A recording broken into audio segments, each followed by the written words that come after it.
before they played the Rangers. And it was like, oh, they play the Rangers, they're going to be a team that it gets back to 500. They were 4 games under at that time. I would have said no at that time. They got back to 500 because they went on that 4-game winning streak against the Rangers in the first game against the Padres. But then we asked the question last week, are they going to get back to 500? My answer was no, which ultimately meant, as I've said, that I do not believe they'll make the playoffs because you're going to have to be above 500 to make the playoffs this year, even though the American League is much weaker than the National League.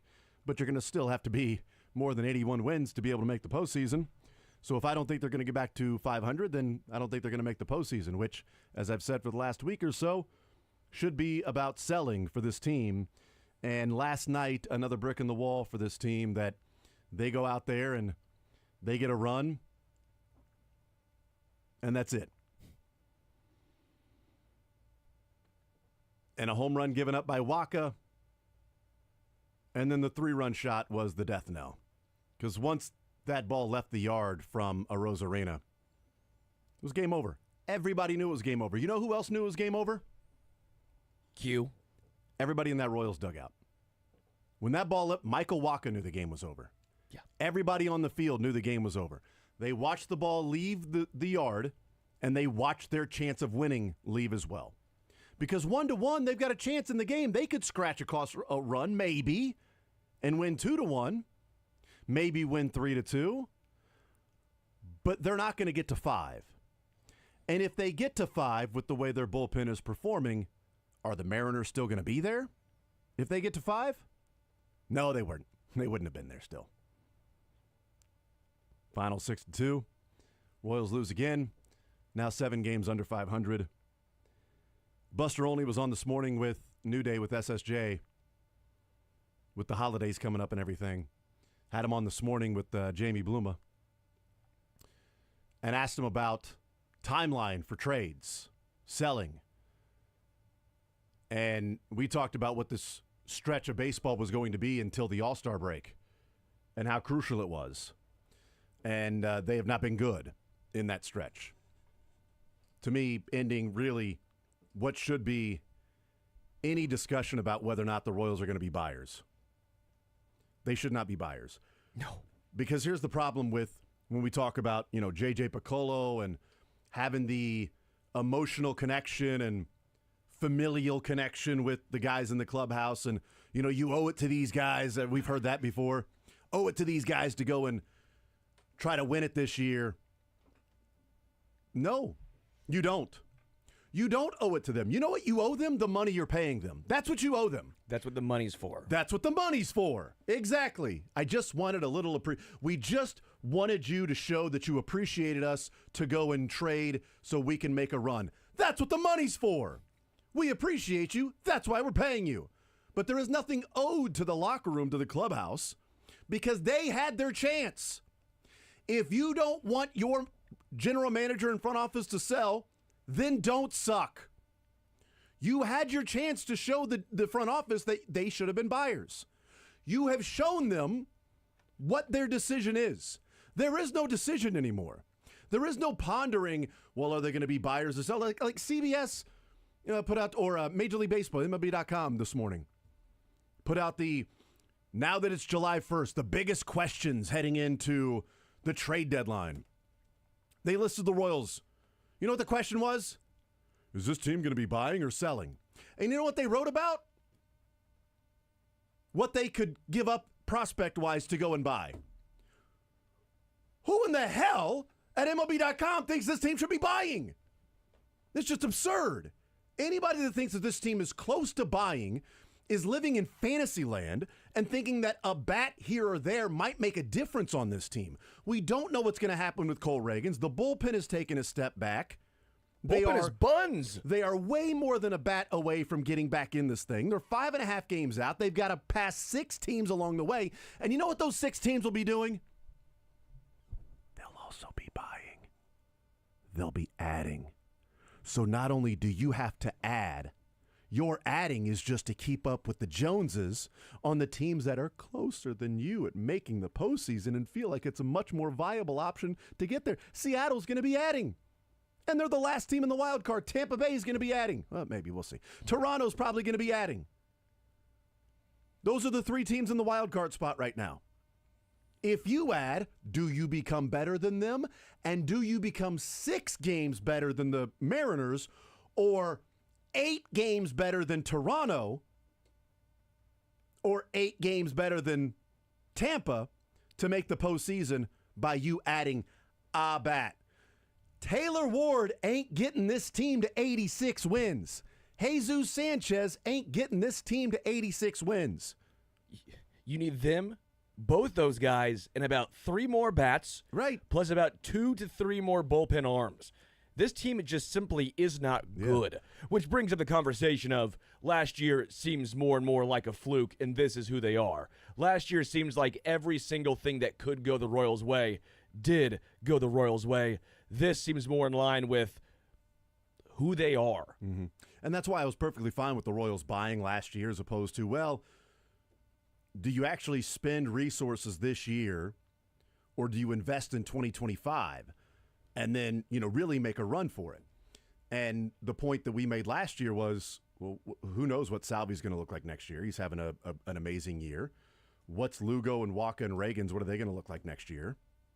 Because, they have had some injury luck to this degree. The bullpen's been up and down, but if you can solidify the bullpen, how much better will this team be? We don't know what next year's Bobby Witt will be. We think he's going to continue to be an ascending player, but, this guy's leading the American League in batting average. And so we wanted them to take advantage of what was happening because we didn't know what 2025 would look like. And that's proven to be exactly right, that you don't know what the next year is going to be, so capitalize on what you have then, because Salvi has taken a massive step back. Michael Massey's taken a step back at the plate and also at level of play since he's now in AAA. Yeah. You've got Garcia that's taken a massive step forward, but the bullpen has gone in reverse. The starting staff has gone in reverse, especially in the last month or so with Cole Reagan's injury.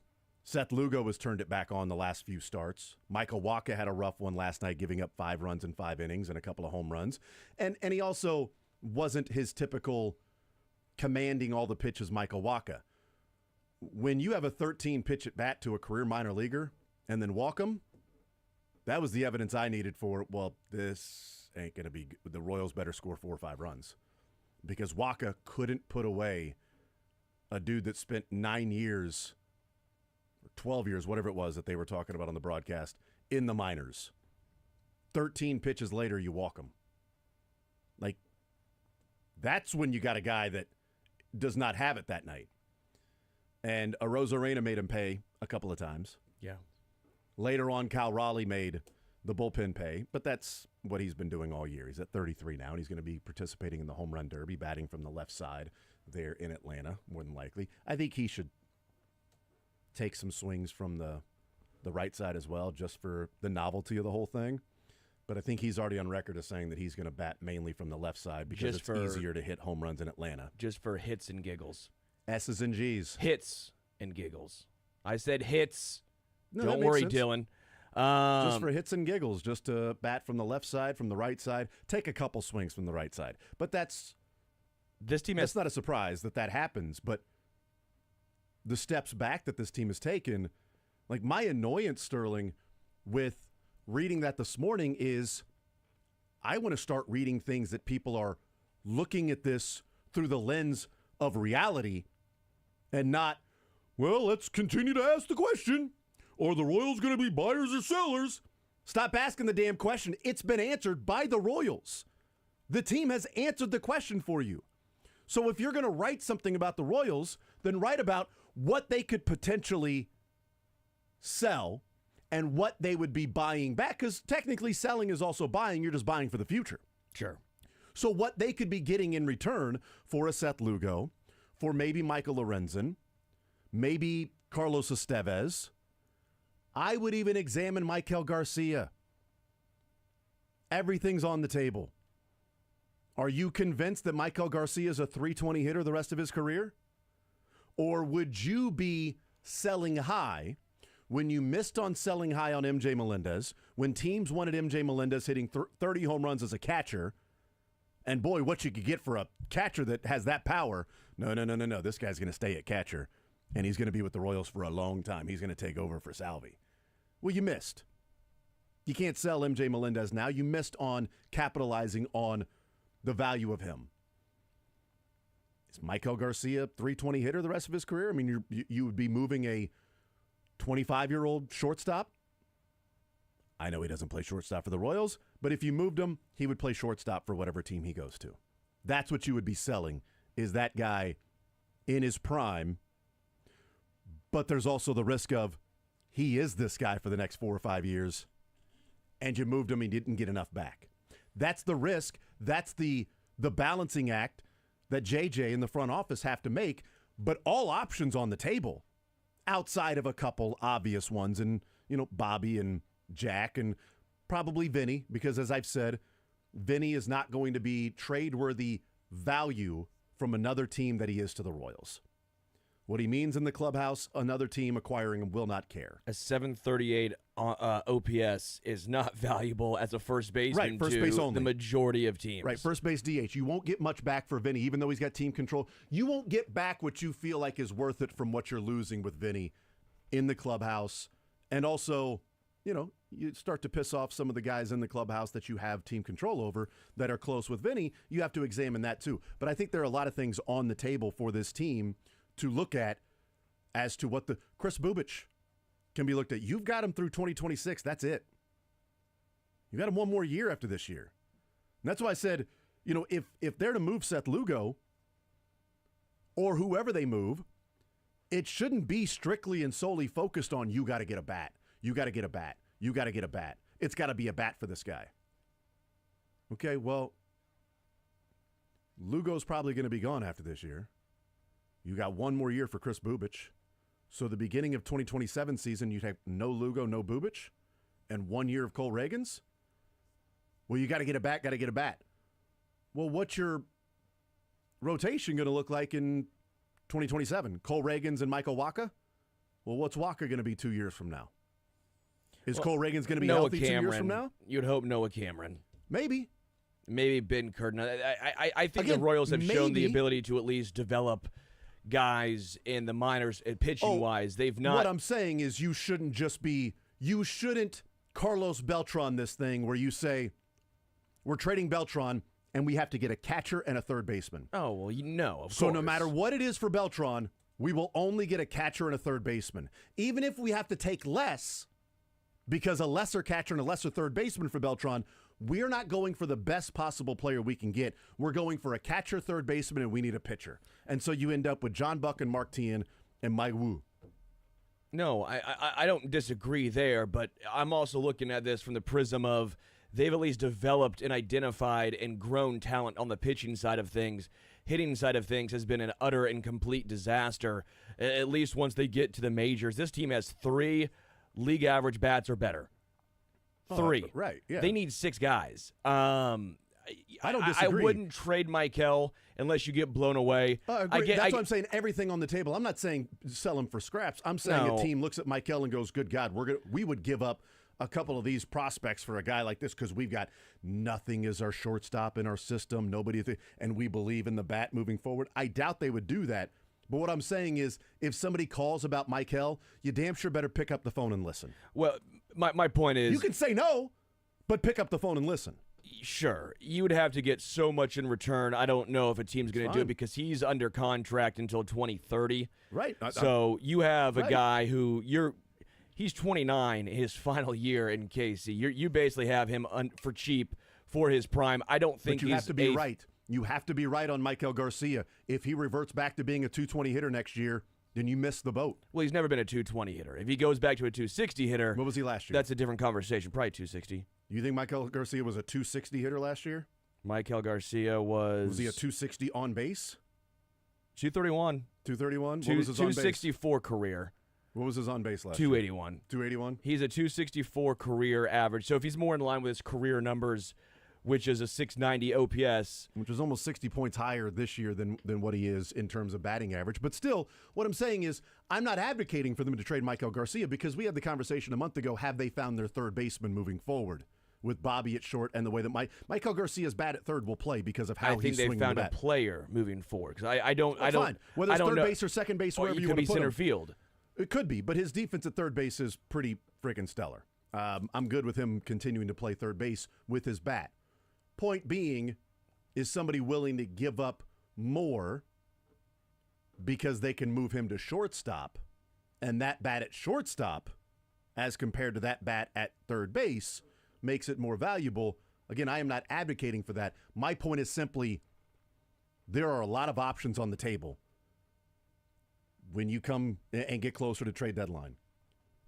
Everybody's talking about Lugo and Lorenzen. Lugo and Lorenzen. Okay, that's great. And who else? You looked through it. Bubic, Lugo. I think Waka's contract is not going to be He's the got most. 2 more years. I'm fine with not moving Waka. I think you're looking at Bubic, Lugo, Lorenzen, bullpen arms, Estevez, Schreiber. I doubt anyone wants Zerpa. Yeah, if Zerpa was performing better, maybe that. I think would be the Schreiber case, might get at least a look. Catchers for me. I don't think Salvi has any value. No, you're not going to trade Salvi at this point. Well, for a multitude of reasons, you're not trading him, and there's no value at this point. That's mainly the point. I think there's a little bit like, to a degree, Vinny, although Vinny's better. But Vinny means more to the club than what you would get back, and I don't think you get nearly enough back for Salvi because you'd be getting his bat and the defense, obviously, but you'd also be paying for a guy that, looks like he's regressing. Let's keep a list here. So you have Bubic, Lugo, Lorenzen. That's 3 for sure. You have Schreiber and Estevez. That's 5 guys. For sure that you would listen on. Yeah. Not for sure that you're absolutely going to trade no matter what. Correct, but that you're listening on. Zerpa's kind of a different category because I don't think teams want him, so I don't even want to throw him in there yet. For me, I would listen on, so that's 6. I don't know what he would return, but interesting there. Mark Canna, no. Nick Lofton, no. Trying to think of just guys. Drew Waters, no. Kyle Isbell, no one's going after. John Rave, no one's going after. I mean, you look at this lineup, and you look at this team. How many teams, bad or good, are going after these guys? They don't have the players like a Benintendi or an expiring team control Whit Merrifield that they've traded position players and bats in the past when they have sold at the trade deadline. They don't really have that of a guy that brings value back that is on an expiring contract or expiring team control that you would move that guy. They don't have those players. Nicky Lopez, 2 years ago when they moved him, but even that one, you're getting a guy that is pitching in Japan now. Yeah. For Nicky Lopez at the time. And it's not like they gave up like, oh my God, how did you move Nicky Lopez? They saw what they had in Nicky Lopez and moved him, and I mean, they didn't get anything back for him. I mean, honestly, Jonathan India is a free agent in 27. I don't know if a team wants him with the way he's played this year, but if you play small ballpark, Yankees, they don't need a second baseman necessarily, but well, he's not a second baseman, so do they need a DH? True. Because that's ultimately what he is. Well, and that's what you have to examine, too, with Jonathan India moving forward and this pitching staff moving forward. That's my point about don't pigeonhole yourself into saying, let's look at only bats across Major League Baseball and prospects is what you could get back, because this team made the postseason last year on the arms of their staff. You would like to have better bats, but are you getting bats at then the detriment of what your arms are going to look like in a couple of years? Hopefully Curtin is great. Hopefully Bolin is great. Mazzucato's part of the futures game. I'm not sure why, but he's a part of the futures game. Who knows? Somebody thinks that he's got a future. I think he's got a future. I don't know that it's in Major League Baseball, but I think he has a future. Maybe he's a life insurance salesman. I don't know. Maybe he's a CEO of a business. I have no idea. Maybe he's a roving instructor. Maybe he opens up a club back in his hometown for youth baseball. I don't know what his future is. I don't know that it's in Major League Baseball. I hope it is. I'm not sure. But he's part of the futures game.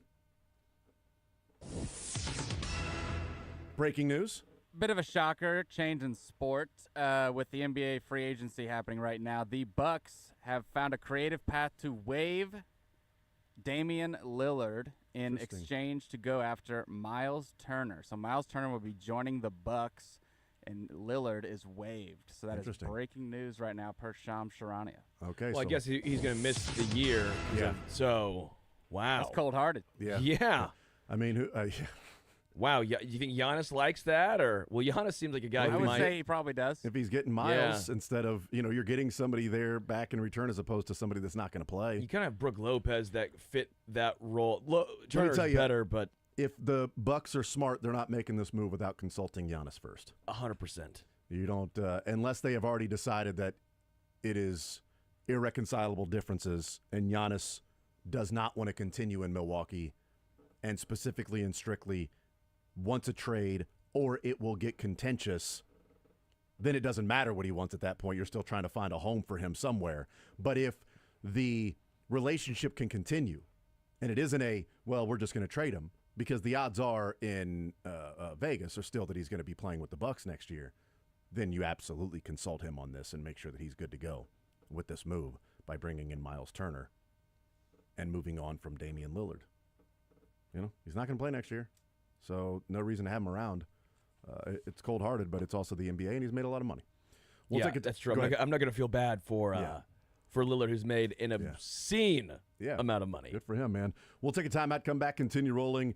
We'll look back on a couple of things that continue to be anchors for this team. Not anchors as in good, anchors as in, holding them back, holding them down. Weights that are essentially the reason they're in this position, or one of the reasons they're in this position, and what's coming up in a couple of weeks and how big that particular thing is while we get to the trade deadline. As Buster only said this morning, the next 2 weeks teams are focused on the Major League Baseball draft. So moving somebody over the next 2 weeks probably isn't going to happen because front offices have all of their resources around the draft. Figuring out who they're going to sign, who they're going to draft, coming up with deals right now, as the craziness of the Major League Baseball draft is you have a deal with the guy before the draft even happens, and so that guy's not going to be drafted. Like Carter Jensen negotiating with the Royals like 2 weeks before the draft even happened to take him in the third round. No other team was going to draft him because they knew he was already negotiating with the Royals. Crazy that Major League Baseball draft is like that. But that's coming up in the next couple of weeks, and Buster only saying don't expect anything to happen over the next couple of weeks. After the draft, then you start to get into the trade season. We'll take a timeout. We'll come back. More Zone next.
on this Tuesday edition of The Zone. We'll talk with Adam Teicher coming up at 11 o'clock.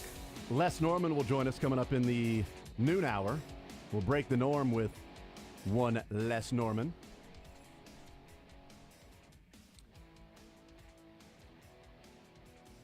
So the importance of a couple of weeks from now is that the draft and what it means long term for this Kansas City Royals team. And there is a gap in what the first round has looked like for the Royals, and I know they're picking later this year than they have in years past. But what the first round has looked like for the Royals from Bobby to Jack. And that's a pretty decent gap of draft picks from Bobby to Jack. It's 4 first-rounders that they have had in that time. And I'm not talking about the overall draft, just Sure. the first-round draft picks, because that's where you should be getting your studs. Now, you can get Skubal in the 9th. Those things have happened. They got Vinny in the 11th. Sure. Right? I mean, those things have happened in the past. Not everybody's going to be the number 1 overall pick. James Wood is amazing, and he was a second-rounder in the 2021 draft. So he was like the end of the second round, and he's fantastic. If anybody knew he was going to be this good, he wouldn't have gone outside of the top 5 in 2021.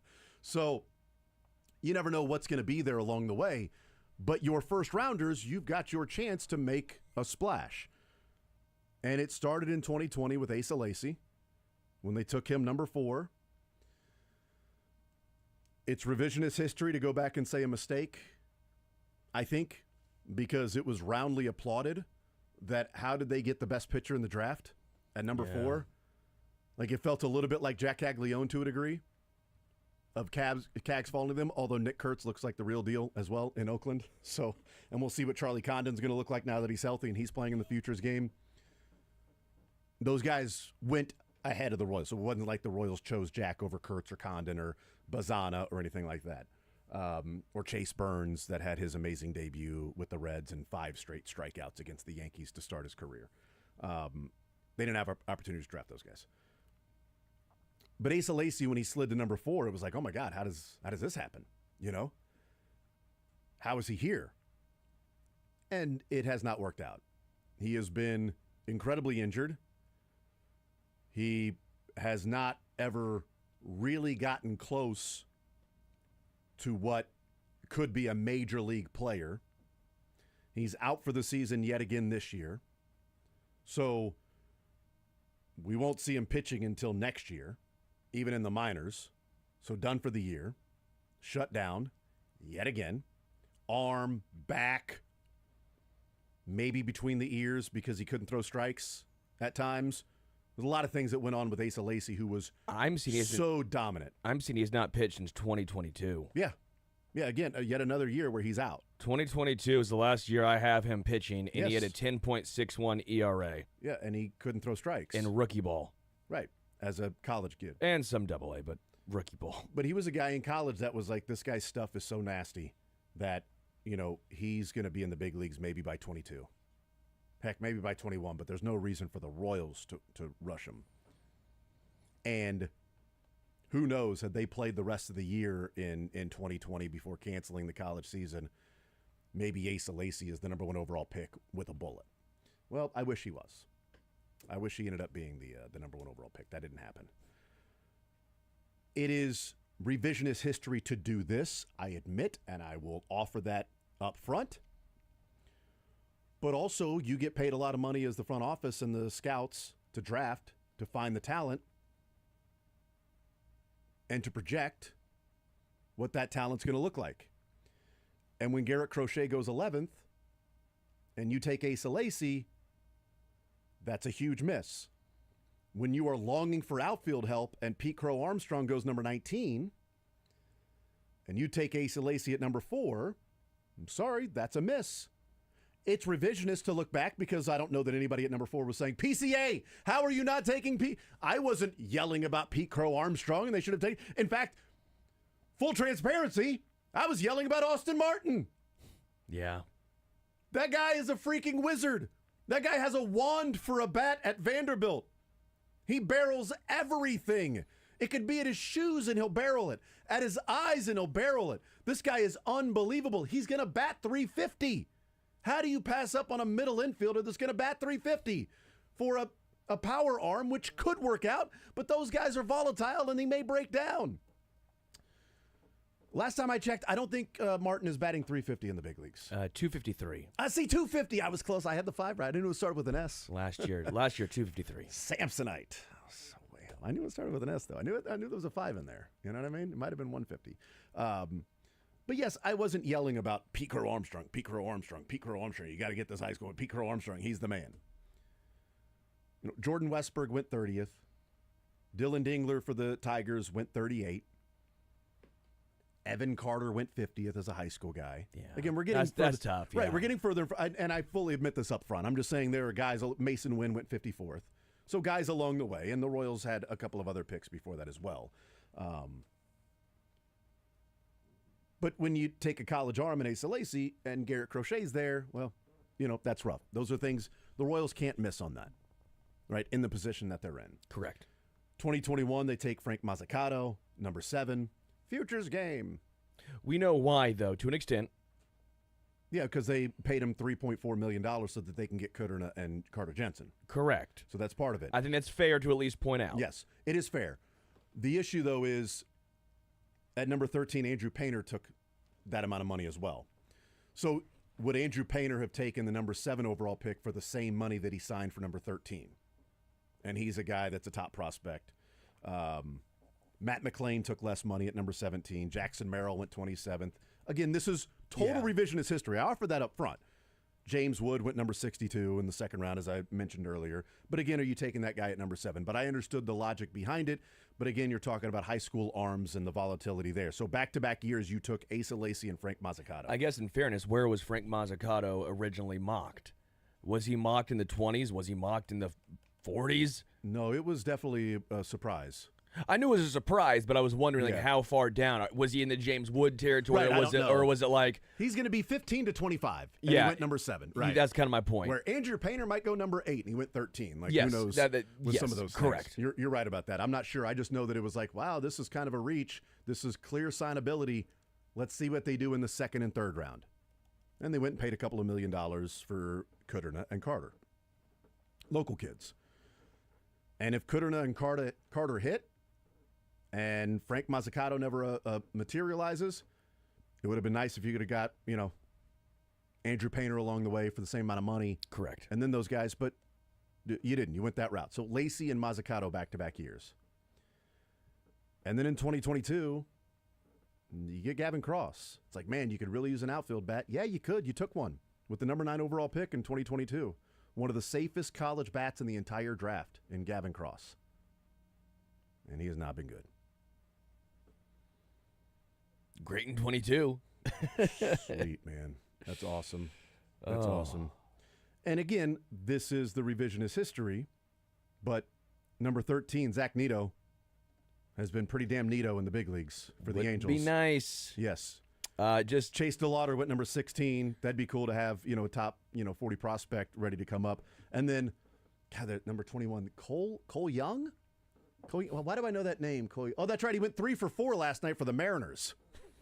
Oh, that's right. The 21-year-old second baseman Cole Young that was taken 12 picks after Gavin Cross went 3 for 4 last night for Seattle. Gavin Cross, did he go 3 for 4 last night for Double-A? Shockingly, I would doubt it because he's batting 186, getting on base, though, at a great 230 clip. Right. But luckily, there's a lot of slug at 326 for a nice OPS of 556. And I feel like the profile is a slug right now. In Double-A. And so you've got 20, 21, 22, and I'm Blake Mitchell. I'm not, would I have liked Kyle Teal at the time? Yes, we've talked about that. It's been litigated. I'm not going to go back over the 2023 Kyle Teal or we'll get into that in a second. The 2022 or 23 Kyle Teal versus Blake Mitchell. I wanted Kyle Teal. They went Blake Mitchell. Blake Mitchell may be Cal Raleigh, in a few years. And it's like, wow, thank God they got this guy. And Kyle Teal's a nice medium dumper. Kyle Teal's a nice 280 hitter with a 325, 330 on base percentage now that the league has figured him out. Like there could be some of those things along the way. So I'm not going to throw in the Blake Mitchell part of it, although Kyle Teal on this team could make a difference in what he could be as opposed to relying on Fermin and Salvi. But that's Bobby Witt, Asa Lacy, Frank Mazzucato, Gavin Cross. Then Blake Mitchell, then Jack Caglione. By the way, Frank Mazzucato, I want to throw some numbers out so that way people have a good understanding of what we're talking about here. Of how good he's been? Frank Mazzucato in Double-A this year has an 8.44 ERA. But at least he's not walking the world. He has more walks than innings pitched. Oh, okay. So he is walking. Okay. And if you're wondering, well, he's probably striking out a lot of guys, the answer is no. 27 walks, 18 strikeouts. Throwing that out there. Good. I'm going to go. I got to study. I'm going to go look at my baseball encyclopedia to see if that's good or bad. Ben Cardona, who again we all root for. Bill James. But this was again abstract to go see if that's good or bad. Mazzucato signing to get Cardona, who we all root for, though has a 5.49 ERA. Again, probably too many walks than one would like. They're both high school arms, so you're taking a chance with high school arms. The high school arms are the toughest to hit on in the draft. College bats are usually the safest. Unfortunately, they've got Gavin Cross. Jack Caglione, we all believe he's going to be fine. I mean, he smoked one last night again, right to the freaking second baseman or the first baseman, whatever it was. I mean, he got a hanger. It was a great at bat. I mean, he worked himself into a 2-0 or 3-0 count and then didn't swing at what was kind of a pitcher's pitch. Got a hanger. That was the best pitch of the entire at bat and barreled it up. He just didn't have any launch angle on it, and so it was a line drive right at a guy. He's had that a number of times, but that at bat was phenomenal. I'll take that at bat from Jack Caglione. Gives you that at bat, he's going to be a stud. Too early to tell on Blake Mitchell or Carter Jensen, but when you go down, even just the prospects in Kansas City, the fact that Gavin Cross is 5th and is doing that, Ben Cardona is 4th in doing that. Anyone want to take a guess at who their 6th, 7th, and 8th prospect are in baseball or for the Royals? I think you got Bolin in there, right? Somewhere. You don't. You have Steven Zobak, Zobak, David Shields, and Blake Walters. And I think the average person doesn't know who those guys even are. David Shields was last year's second-round pick. Yeah, he's 18. After Cags, because so much about Cags and Cags and Cags and Cags and Cags. I think David Shields was the 41st overall. Yeah. Again, it's just one of those it's one of those situations where it's the Royals. You look at their minor league system; it's not flush with talent, and you also have to point out the Royals are getting a lot of credit for Bobby and Jack when it's basically just don't screw it up. Well, I mean, Gavin Cross felt like don't screw it up. It was like the safest college bat is Gavin Cross. It was like he's gonna. One thing we know about him. He might be, a 2020 guy in Major League Baseball. He can run. He's got a good bat. He'll offer some power, and he'll play good defense, and he's athletic. So he might be a guy that bats 270 and is 2020. Okay, is that a top 10 pick? Well, if he's better than that, sure, but it's a safe pick. It's a safe pick, and the Royals need bats in their system, and this guy could be a quick advancing bat. I get baseball draft is probably the hardest one to hit on. I don't disagree with that. But the thought, again, goes back to pretty much from Bobby to Jack, they've just not messed up the pick that was right ahead of them. If they would have passed on Jack, it would have been the most perplexing. If they would have passed on Bobby, you're sitting here saying, what the hell? They've really struggled outside of the ones where you basically just don't screw it up. Yeah. And that's been the issue. I know Houston we've talked about so many times, but they hit on so many draft picks that even a couple of their minor ones are okay. The Royals have not hit on enough of the early first-round draft picks to make a difference, and that is where the frustration, at least for me, arises. And if you look at what they did in 22 and 23 when they were trading pieces away, out of those trades that they made, they have one player in their top 30 prospects that they acquired in any of those trades in 22 and 23 trade deadline deals. Moving pieces to acquire. So they traded Benintendi, they traded Whit Merrifield, they traded Scott Barlow, they traded Ryan Yarborough, they traded Nicky Lopez, and then they traded Aroldis Chapman. Now Reagan's is a fantastic return. Yeah, and I think there are some that maybe next year, Ronnie Cabrera, and maybe some people's MLB top 100 prospects and the top 30 for each team. He is not ranked in the Royals top 30. He might be in Baseball America or Fangraphs or something like that. Somebody might have Cabrera in the Royals top 30. He's in rookie ball right now. Actually got promoted to A ball. But he's a 19-year-old that was in rookie ball earlier this year, OPSing at almost 950 as a 19-year-old. And now he's in low A in 26 games, and he's OPSing at 387. So he's 7 for 89 as a 19-year-old in low A. But he was a guy with a live bat and, was not necessarily a throw-in, but Reagan's was the one that the Royals wanted. There were some people that analyzed the trade and said Reagan's can be really good, but he's had a couple of injuries. Cabrera might be the best player to come from this. You're throwing a lottery ticket as at that time, 18-year-old that's playing rookie ball that is, batting from the left side and has a pretty good eye and gets on base at 100 points higher than his batting average.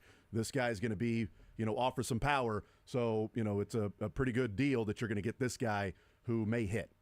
We'll see. He's 19 years old in low A and having a tough start to his low A. But rookie ball, he was fantastic at the Arizona Complex League. Again, you're talking about an 18-year-old when you acquired him and a 19-year-old right now. But Chandler Champlain's the only guy that they've acquired in 22 and 23 that's still in their top 30. And that was part of the Benintendi trade to the Yankees. And he has a nice 8.63 ERA. Right. The big miss was when they traded Cam Gallagher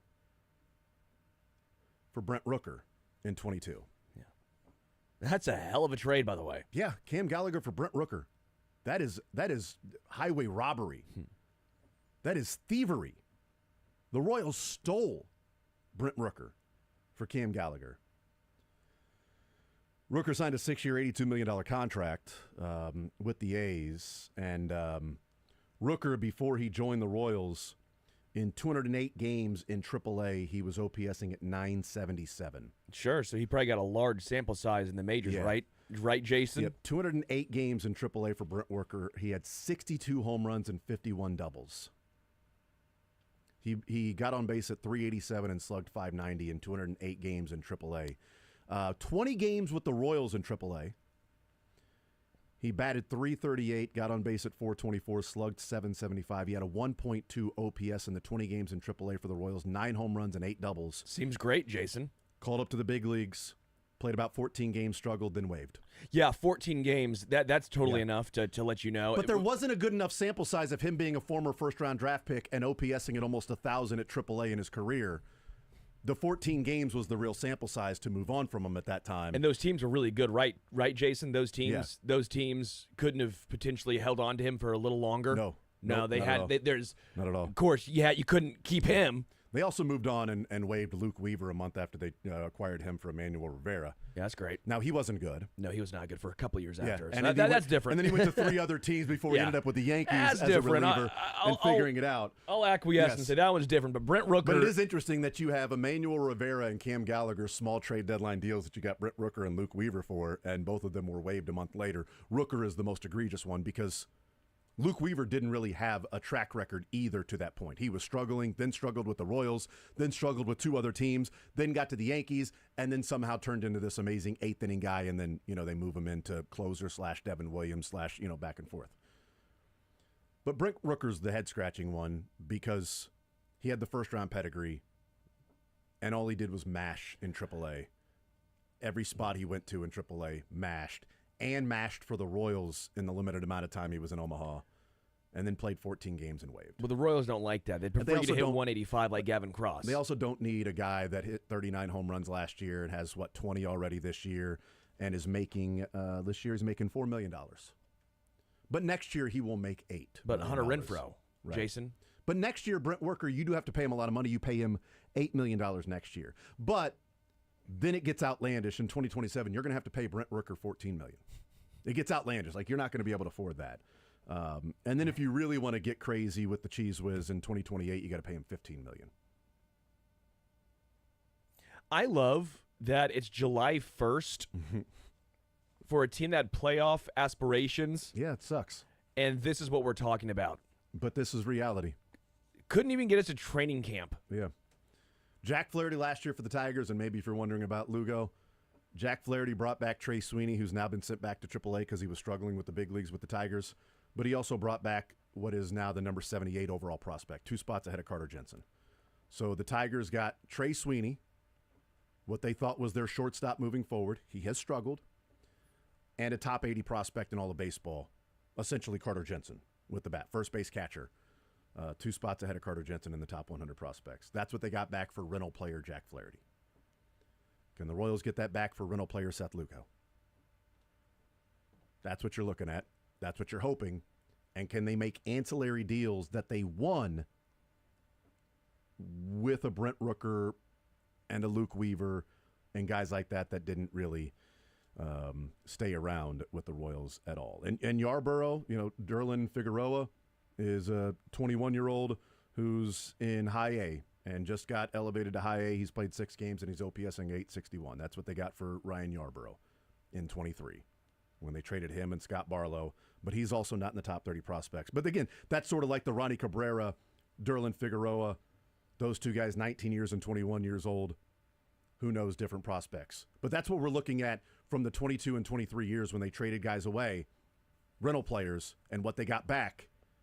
There's only one in their top 30 prospects right now that's still on this team. And none of them at the big leagues. But there is one that's at the big leagues with the A's that's crushing. And that's crushing for the Royals because you got an outfielder / DH in Rooker. Mainly DH now, but outfielder / DH. And you've got Asa Lacy, Frank Mazzucato, Gavin Cross in your organization as first-round draft picks from Bobby to, and then Blake Mitchell and Jack Caglione. Those are some big issues as to why this team is in the position that they are right now. It's why they are in the need of now you've got to trade one of your guys to try to get a bat because Gavin Cross is not that bat. Or maybe trade Lugo to get an arm back because you don't know what the future of Bubich is going to be because Asa Lacy and Mazzucato have not been good. Asa Lacy, non-existent. Mazzucato, futures game with his 8 ERA. Again, I'm not sure how he's in the future. Good for him. Happy for him. Maybe he turns it around, but him in the futures game is interesting. Are we sure it wasn't for the home run derby? Was he the one pitching in the home run derby? No, because he wouldn't throw strikes. What's up next?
All right, we continue right here on Sports Radio 810 WHB. Jason Anderson with you, Sterling Holmes, Dylan Michaels.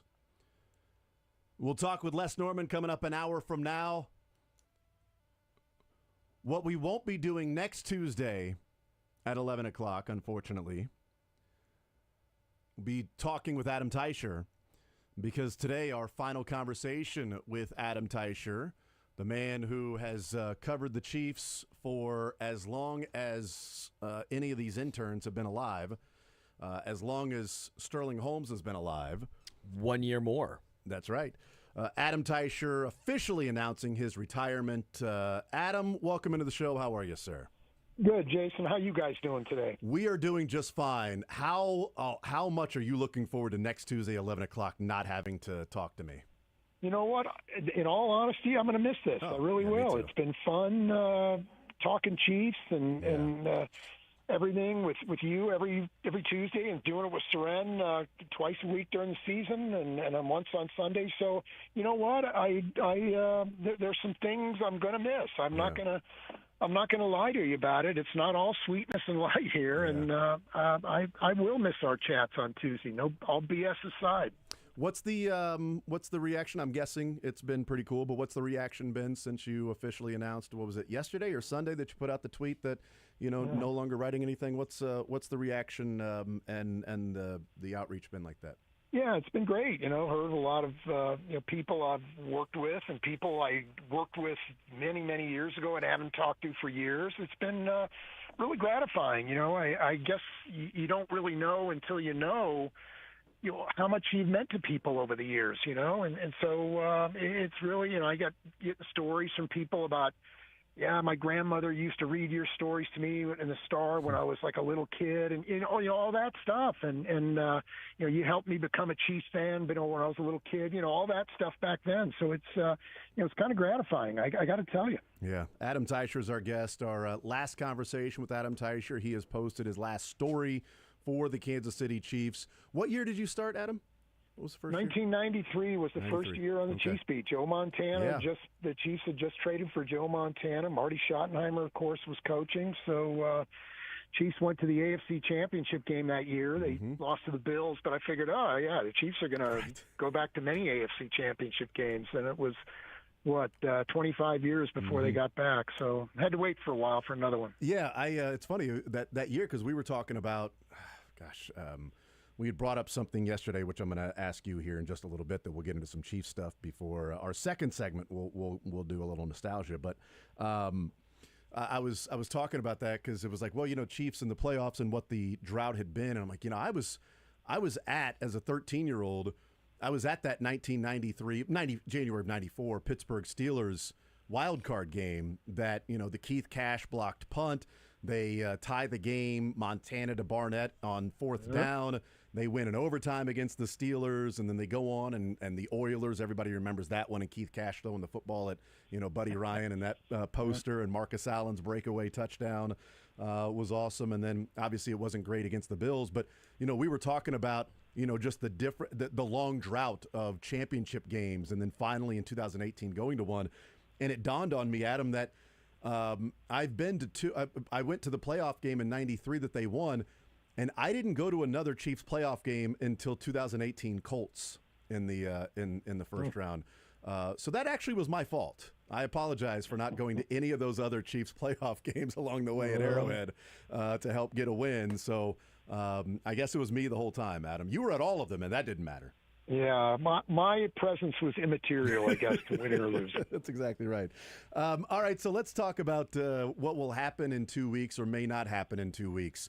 This being our last conversation, 2 weeks from today is the deadline for Trey Smith to sign a long-term deal or play this year on the franchise tag. I know that, I don't even want to say I know. I'll ask your opinion as you've been around this team. Do both sides want to get it done to the point that they will find a way to sign this long-term deal, or is maybe publicly they both say they want to get it done, but one side might be a little more entrenched in their stance and heels in the sand that it may not come to fruition? Yeah, I still think it's going to get done. I mean, 2 weeks is a lot of time. They can cover a lot of ground in 2 weeks, so I still think they get it done. There's not. Yes, it's a deadline for a long-term deal, but only a deadline for a long-term deal now. I mean, they still will have time at the end of the season, a month or more at the end of the season, to get the long-term deal done if they can't reach an agreement now. I think they will get something done in the next 2 weeks, but again, it's going to be a little bit tricky, and the fact that this isn't a true drop-dead deadline because Trey Smith does have a signed contract here for this season, that makes me hesitate a little bit. Would it be the terrible results if they don't get something done and they play this year on the franchise tag? Would it be so bad for the Chiefs if they had one more year? I know they're going to have to pay that whole $23 million fully guaranteed, and that's cap it and everything. But would it be the worst thing for another year with Trey Smith, paying him $23 million, another year of assessing and maybe finding out what they have in Kingsley, and if they can then maybe reassess after this year if it is a route they want to go by paying $23 million a year to a guard? No, merely paying the $23 million this year is not a huge hit for the Chiefs. I mean, they can afford to do that. But that has to be the worst thing that happens to them. I mean, they need to sign Trey Smith for the long term. If not in the next 2 weeks, then certainly next February or March, because before free agency starts, because they let Joe Tooney go, and they let Joe Tooney go because the assumption was they were going to have Trey Smith for the long term. So you can't go on long term without either one of those guys. I mean, that would be the worst thing for the Chiefs.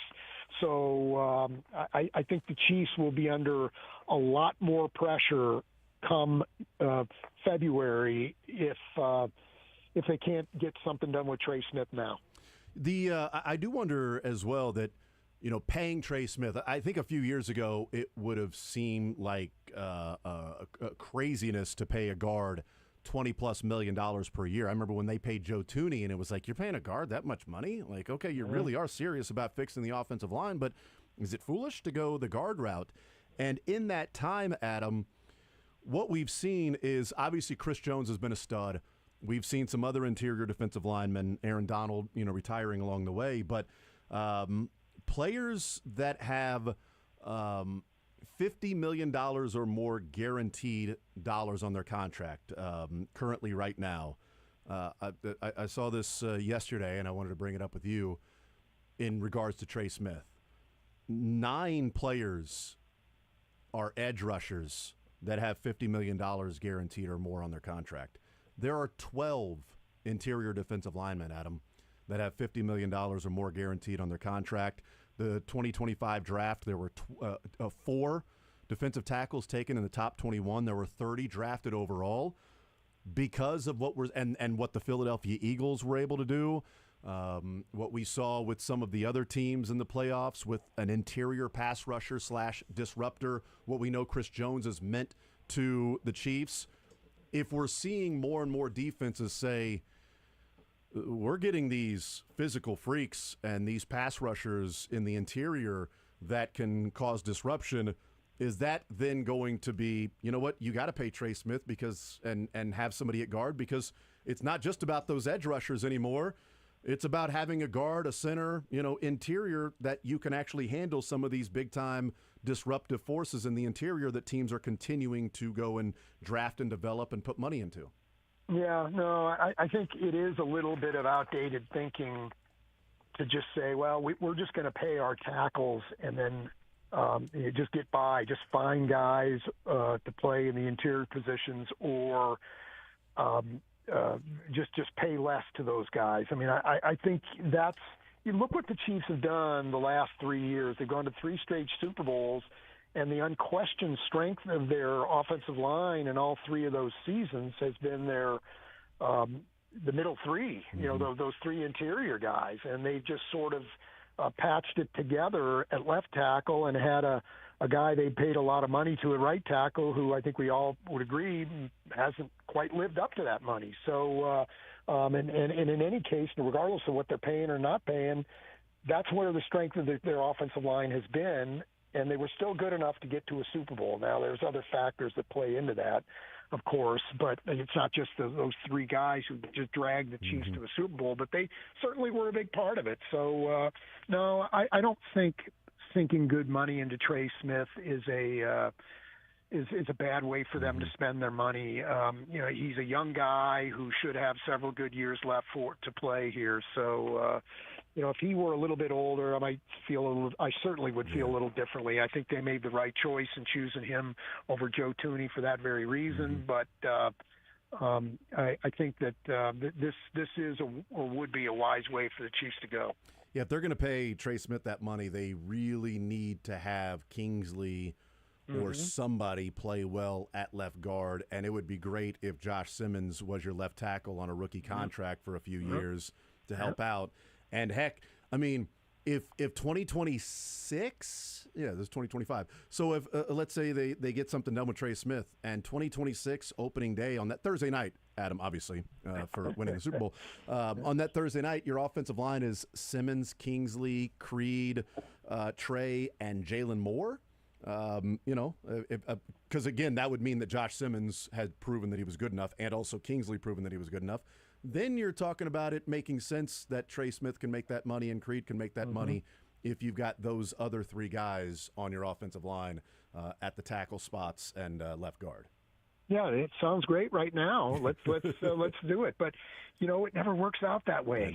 It doesn't work out that way. That Josh Simmons is exactly who the Chiefs thought he was, and they've got another 4 years of him under contract, including that fifth-year option, and that Kingsley figures everything out and is the player the Chiefs hoped he would be, and that Jalen Moore is a strong right tackle. I mean, that just doesn't work out that way. So.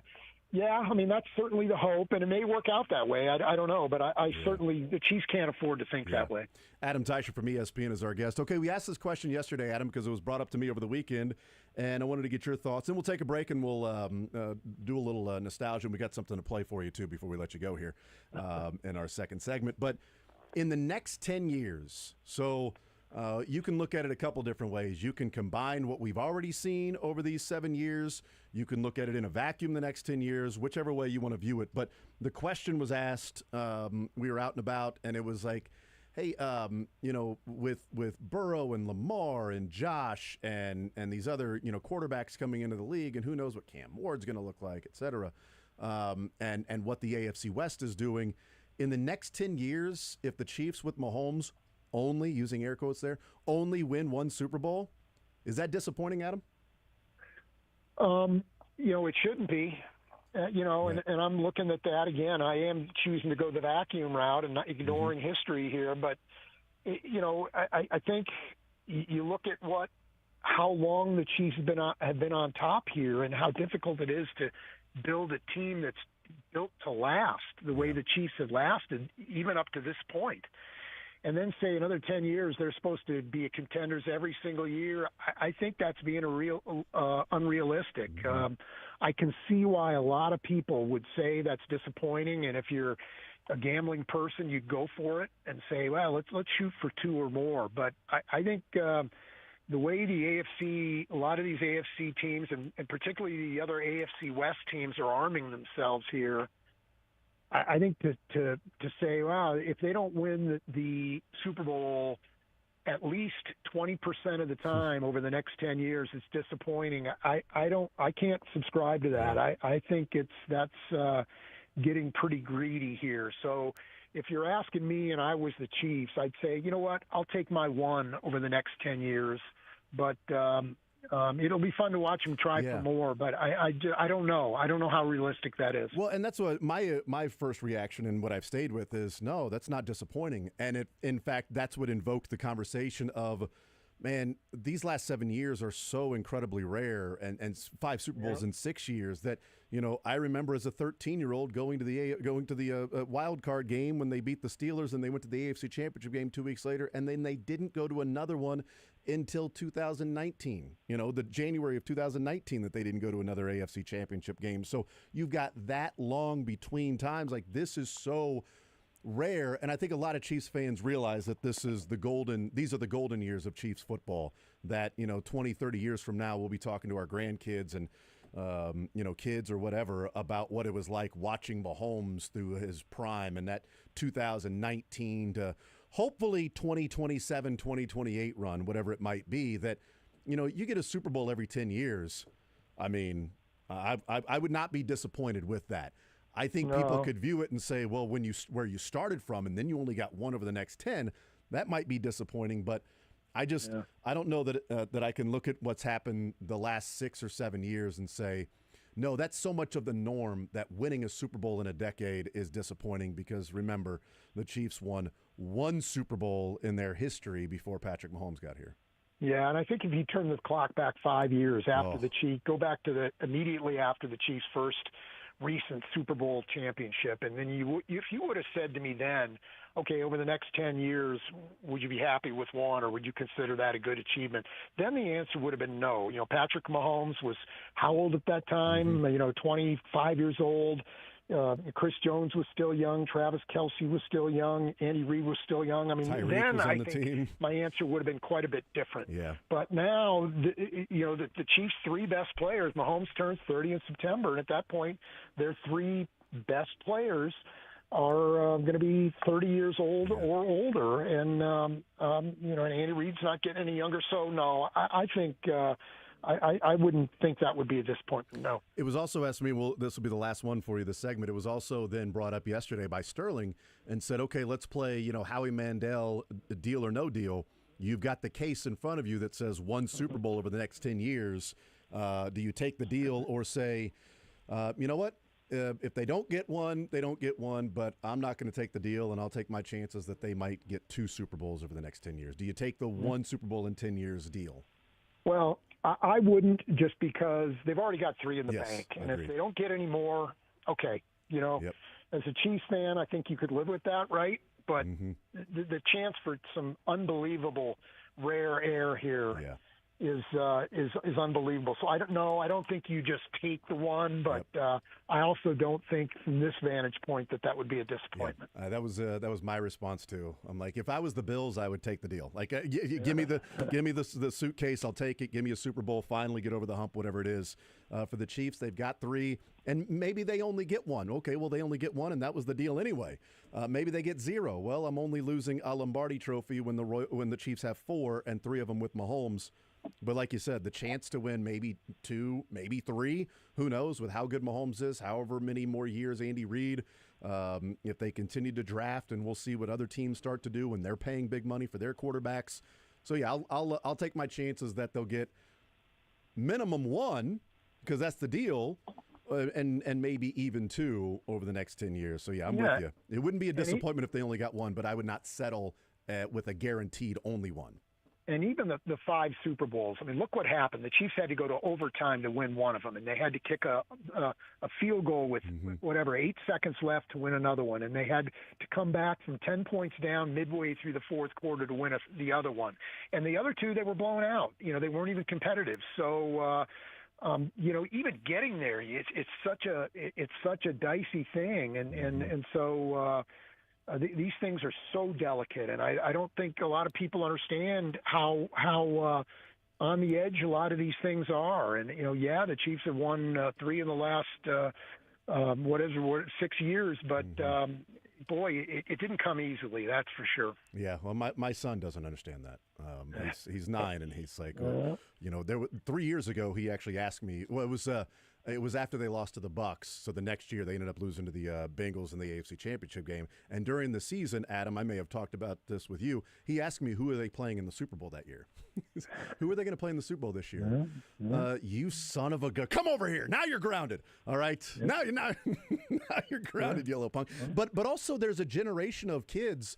My great niece just turned 1. She has no idea what it's like to see the Chiefs win a Super Bowl. I mean, she's won now. I have no clue. What a deprived life she's lived. I don't know how she makes it through a day. Yeah, no clue. No clue what it's like to win that one. Adam Teicher from ESPN. Let's take a time out. We'll come back. We'll talk about Adam through the years, players, coaches, games, things like that. And we got some fun to play with Adam before we let him go for the final time. More Zone coming up next.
Michaels. We head up until 2 o'clock. We'll talk with Les Norman coming up at noon. Todd Lebo at 1 o'clock. Final segment with Adam Teicher here in the Zone on Sports Radio 810 WHB. Adam, let's start with this. Over your years covering the game, I'm curious, and the Chiefs, do you remember the first game and covering the Chiefs and what that was like, or have all of the games sort of run together over these years? No, I did a lot of the home games my first couple years at the Star before I was actually covering the Chiefs. So I did a number of the games at Arrowhead, but my first game as an official full-time guy on the Chiefs, I remember it well. It was Joe Montana's first game with the Chiefs down in Tampa Bay, where I still remember it was about 250 degrees that day. Oh, it was so hot that day. I remember I wasn't there, but I remember that being a big story. Yep. Is that is that one, or is it like I know that the Jags a couple of years ago was absurdly hot as well in one of those elements. There have been some other ones. You remember Derek Thomas had a 6-sack game against the Raiders in the season opener, and that was even a night game, but it was so hot that night. So, yeah, that was one of the all-timers, though, for sure. Yeah. Do you remember anything from that game besides it just being hot? In well, the Chiefs won. I want to say it was like 27-3 or something. Steve DeBerg was quarterbacking for the Bucks at that time. 27-3. Wow. Yeah. I remember Montana got hurt because it wasn't a big injury, but he knocked him out of the game next week. He did not play the next week. The Chiefs played in Houston the next week and got crushed by the Oilers, and Montana did not play. Which that crushing by the Oilers was just foreshadowing for later on in the season in the playoffs when they would go to Houston and crush their souls. They would. Yeah. Man, they lost 30-0 to Houston that next week. They did. They sure did. Well done, 27-3 in that Tampa Bay game. As you look back over your time covering the Chiefs, can you think of who, like the, I don't know, most competitive person, player, coach that you remember being around that was just like, okay, that's a little different in terms of sort of that competitiveness or anything like that in covering this franchise?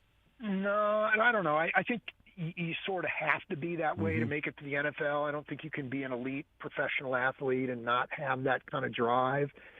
So I'd say most guys have that. I mean, I think Joe Montana stood out in that. The great quarterbacks, they've just got an extra gear, and Joe Montana stood out in that respect. Certainly Patrick Mahomes does. I mean, those two guys would probably be the ones who stand out in that regard. But again, I think you have to be you have to have something special if you're going to make it to the NFL. It's a pretty tough game, pretty tough climb to get there. In your time covering it, was there a coach, GM, maybe player that you got sideways with, that the relationship was a little rocky, or who all? Was there one you didn't? I'm going to need to cover a month of Tuesdays here to fill up all that. Yeah. There's been a number of issues with guys over the years, and most of them never saw the light of day. And I don't feel like that's that's a lot of times that's part of the deal. You know, that's part of the player writer relationship. You know, we're going to see things a different way, and sometimes things are going to come to an head. You remember there was an issue in the locker room that did come to light with Andre Rison in New York. The Chiefs got beat by the Giants, and he got mad at Jason Whitlock, and he got mad at me, and some players had to break it up, and it got a little bit ugly. But we talked it out the next day after we got back to Kansas City, and everything was fine. But there's been some other things over the years with some players that maybe are kind of popular in Kansas City, and I think it would maybe surprise some people to learn that these people weren't maybe the people they thought they were, but that's part of the game. I kind of get it. I've always tried to put myself in their shoes. Would I necessarily enjoy being asked the questions I had to ask, and would I necessarily enjoy having the things written about me that I had to write about? So I can see their point in a lot of these situations. Adam Teicher is our guest, and this is not to say that you didn't get along with others, but was there a coach or a GM? Maybe let's start with coach. Was there a coach that you enjoyed covering maybe more than another? Not that you didn't enjoy anybody else, but is there one that you just sort of had that relationship and just liked being around and covering on a daily basis? Yeah, Dick Vermeil was really a standout in that regard. He was such he really understood what my job was and what my role was in covering the team. I remember when he first started, he'd been with the Chiefs a week or two, and he comes up to me and he says, "Hey, I want you to have my home phone number," and he gives it to me, and "I want you to have my cell number," and he gives it to me. And I'd never had a coach just sort of volunteer that information. One time when back in the day, and that day I worked in the press box at Arrowhead. That was my year-round office, even in the off-season. And so I'm working up there. It was right around the corner from the coaches' offices. And I'm working up there one day during the off-season, Dick Vermeil's first year there, and he comes out one day and he looks at me and he goes, "Hey, I thought you'd like to know.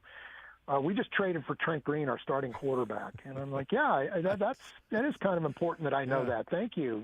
So he'd always help you out with things like that. I remember one year I called him the day before the draft. You remember the Chiefs were horrible defensively, so everybody's talking defense. The Chiefs are going to draft defense. So I called him the day before the draft just to see what he might be able to tell me, and he says, yeah, we're not going to draft defense. We're going to draft this running back out of Penn State by the name of Larry Johnson.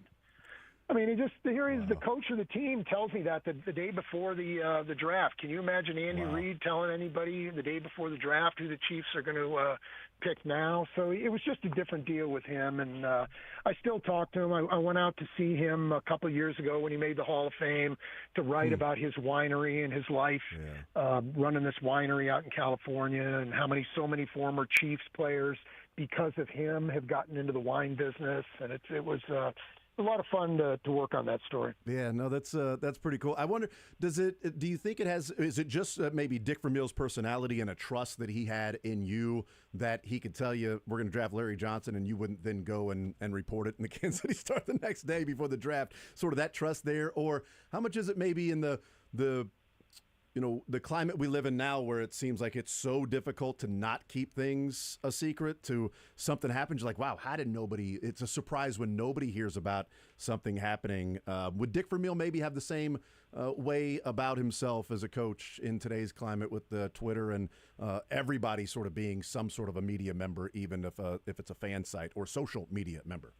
Yeah, I think social media is probably a game changer now. That was not a thing back then, so that probably would be a game changer. But he was just so open with the information. He just couldn't help himself. I used to tell him, he a lot of times would tell me things, and he'd tell them to me one-on-one, and I'd say to him when I was done, I'd say before I left him, I'd say, hey, Dick, can you shut your mouth and not tell anybody else? I mean, he was just that way. He was just open with it with a lot of people. So I think that's one of the reasons that he got out was he just, the way the game was changing and the rules that were coming in terms of limiting practice and all that. I think he didn't want to be around for some of that stuff. Adam Teicher is our guest from ESPN. Looking back, was there a story or a report that you wrote that might have been maybe a little more difficult for you, whether it be a relationship with somebody or the details surrounding said story? Was there one that stood out that was a little more difficult, to where it's like, you know what,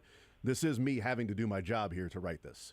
Yeah, well, I don't know if this necessarily qualifies, but it's a good story nonetheless.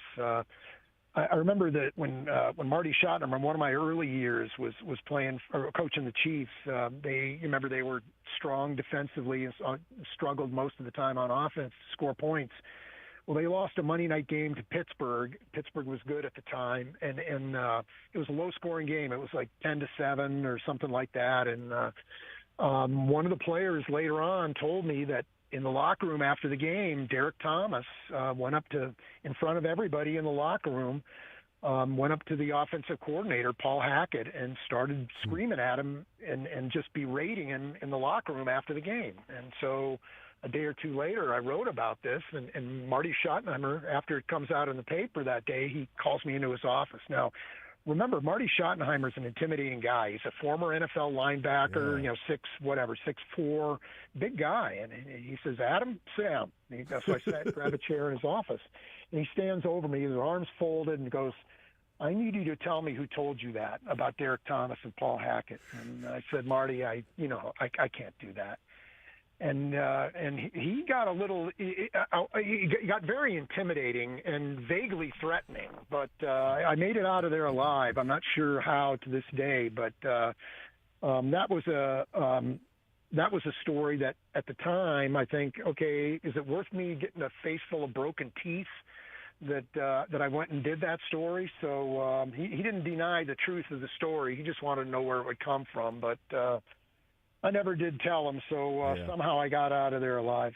Did that get maybe squashed between, like, you mentioned Dick Vermeil just knew what the job was, and Marty in a form had to also know what the job was, that you're not going to give up your source. I don't know, maybe he gained respect for you at that time because you wouldn't give up your source and tell you who did it.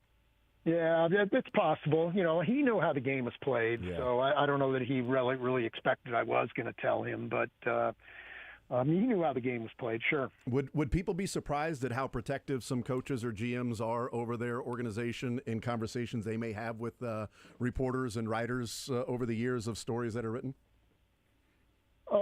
Yeah, I mean, I think they would. I mean, Andy Reid is maybe the mother hen of all mother hens.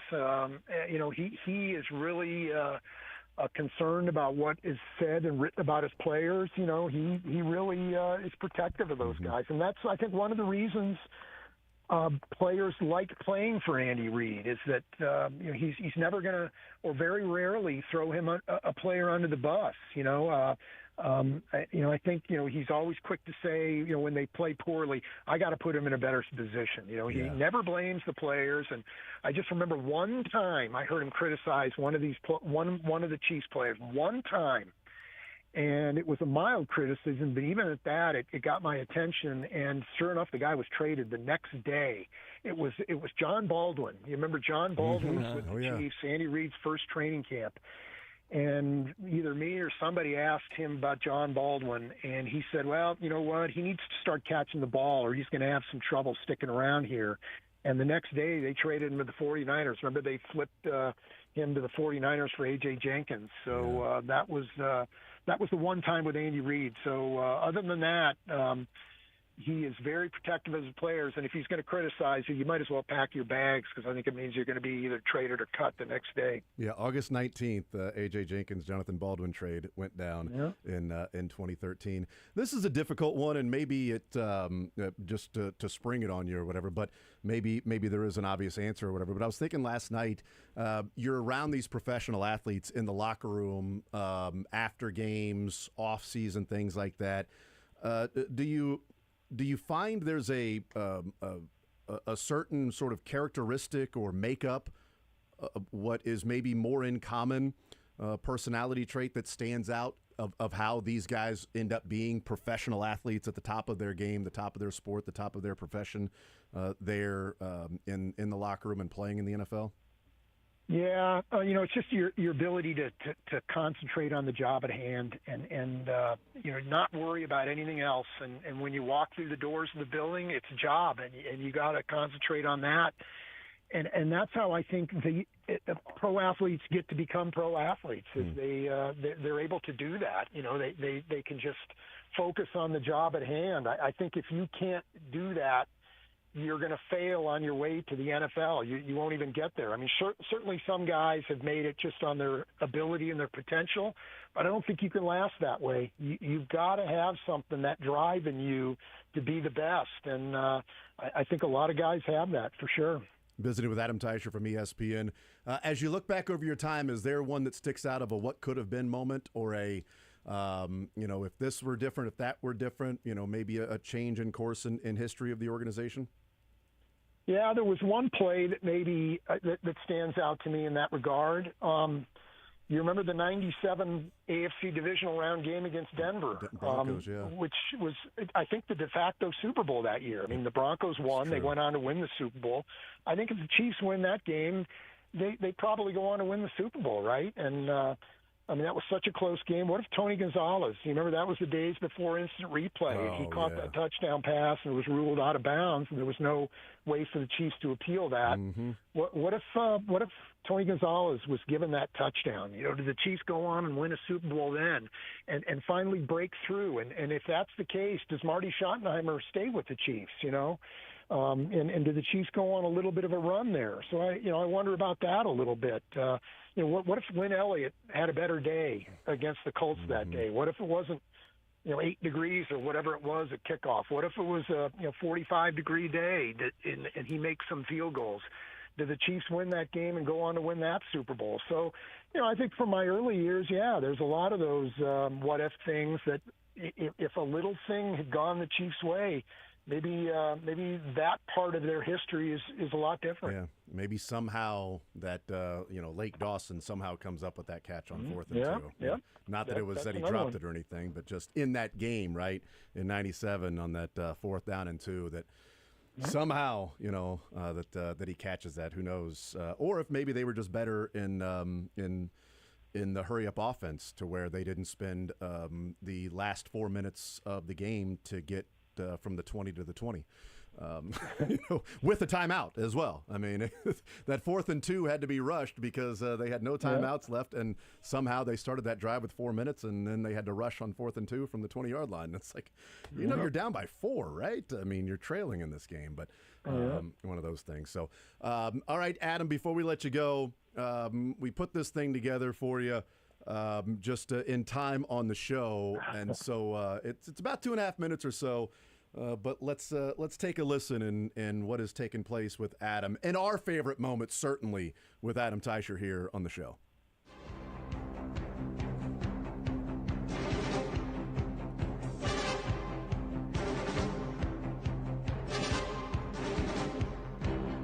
Yeah, you also had it Chiefs winning 27-23, so well done, pretty close. It was if Get used to it, buddy. Yeah. Get used to it. Okay. Let's do it. Let's bring it on, man. All right. Let's talk some Kansas City Chiefs football, some NFL football with Adam Teicher, our Chiefs insider from ESPN. Adam, how are you, sir? Good, Seren. How you doing? Or Seren. I am sorry to insult you that way. That'll never happen again. Okay. Jason's logic was so confusing, it just dazes you. It's true. He's a pretty good coach, and extra time to prepare means he's got more ways to beat an opponent or get his guys into the right spaces to be successful. Hello? Adam? Teicher? Adam? I was making use of my break by taking a nap, so you guys had to wake me up there. So, That's awesome.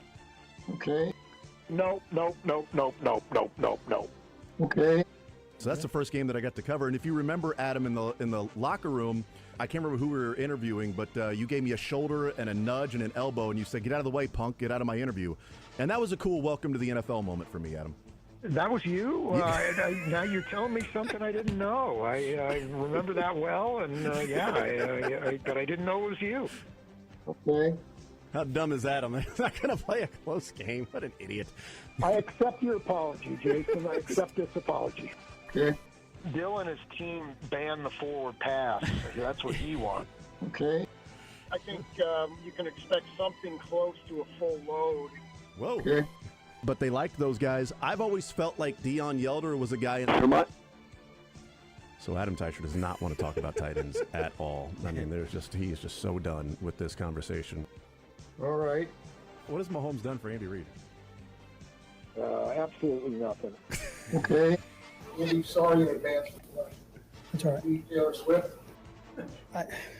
You know what? I've met her before.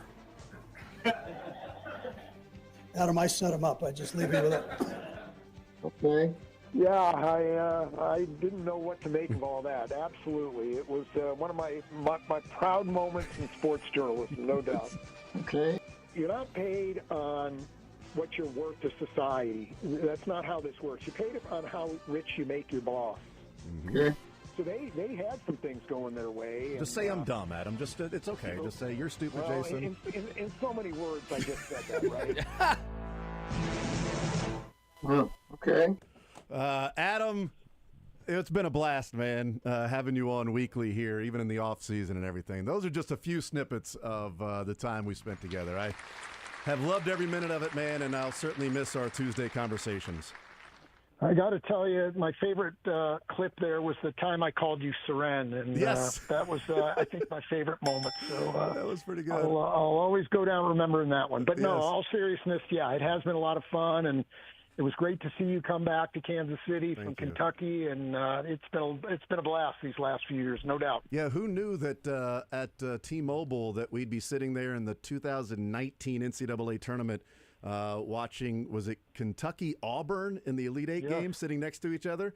Yeah. I'm like, hey, Adam, who's sitting here? It was like, I think it was DeCourcy or something, and DeCourcy was like, hey, Jason, I'm not going to sit there. You can have my seat. Something along those lines, I'm pretty sure.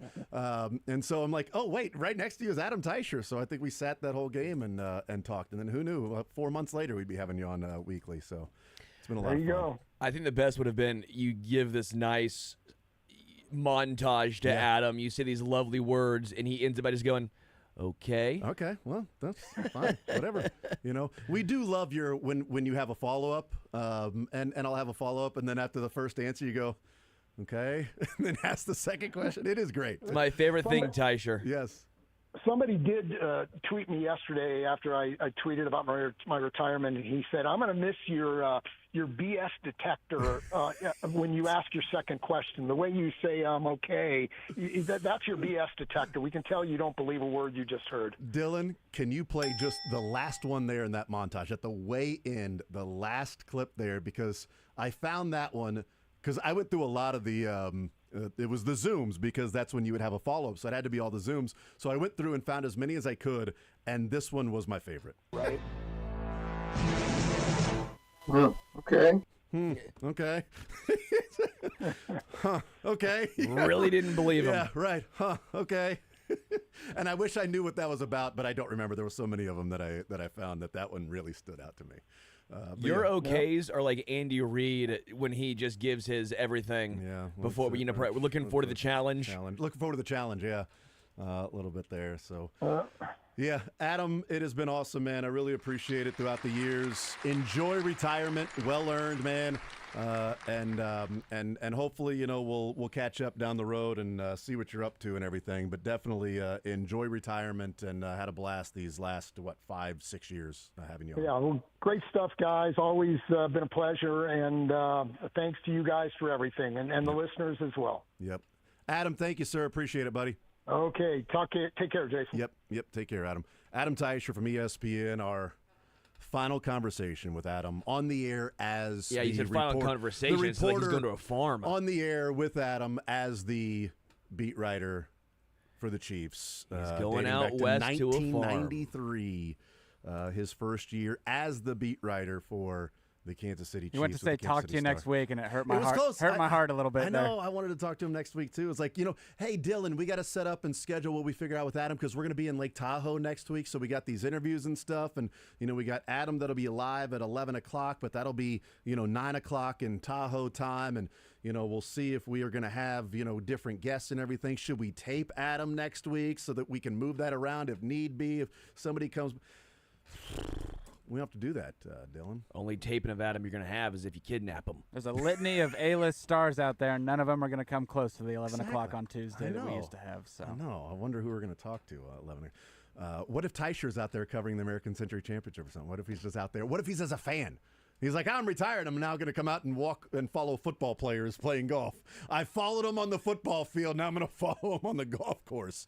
I highly doubt that happens. I would say that's probably the least likely thing that would happen for Adam Teicher, is for him to follow football players and professional athletes around a golf course. I think he'll be golfing himself I in hope Colorado, and I might just join him. He lives on a golf course now with the 7th fairway. Wait, seriously? We talked about this last week, right? Yeah, I know. Okay, that was good. Yeah. You sold that really well. I could be an actor. I could be an actor. Yeah, I mean, you are full of bleep, so I think you could. You're very good at lying. You are very good at portraying Very yourself. fake, yeah. Yeah, totally. What do you mean? Yeah, there are people like me that we wear our emotions on our sleeve that I would not be a good actor. I understand that. And I'm then an there's amazing people singer. who talk like everyone's a dog or a 5-year-old Yeah, around right. the office. So there's Right. that. Yeah, I'd be an amazing singer, but actor, I don't think I'd be able to do it. You just have to be slightly sociopathic, like little Dennis Reynolds from It's Always Sunny. You just have to really have that aspect of you. I have no problem trying to do impressions of actors and things like that, but actually doing it myself, no, I would feel weird with everybody watching me while I'm trying to do something that's not who I am. I don't know. It's weird. I don't know. You can always watch me.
913-912-4810.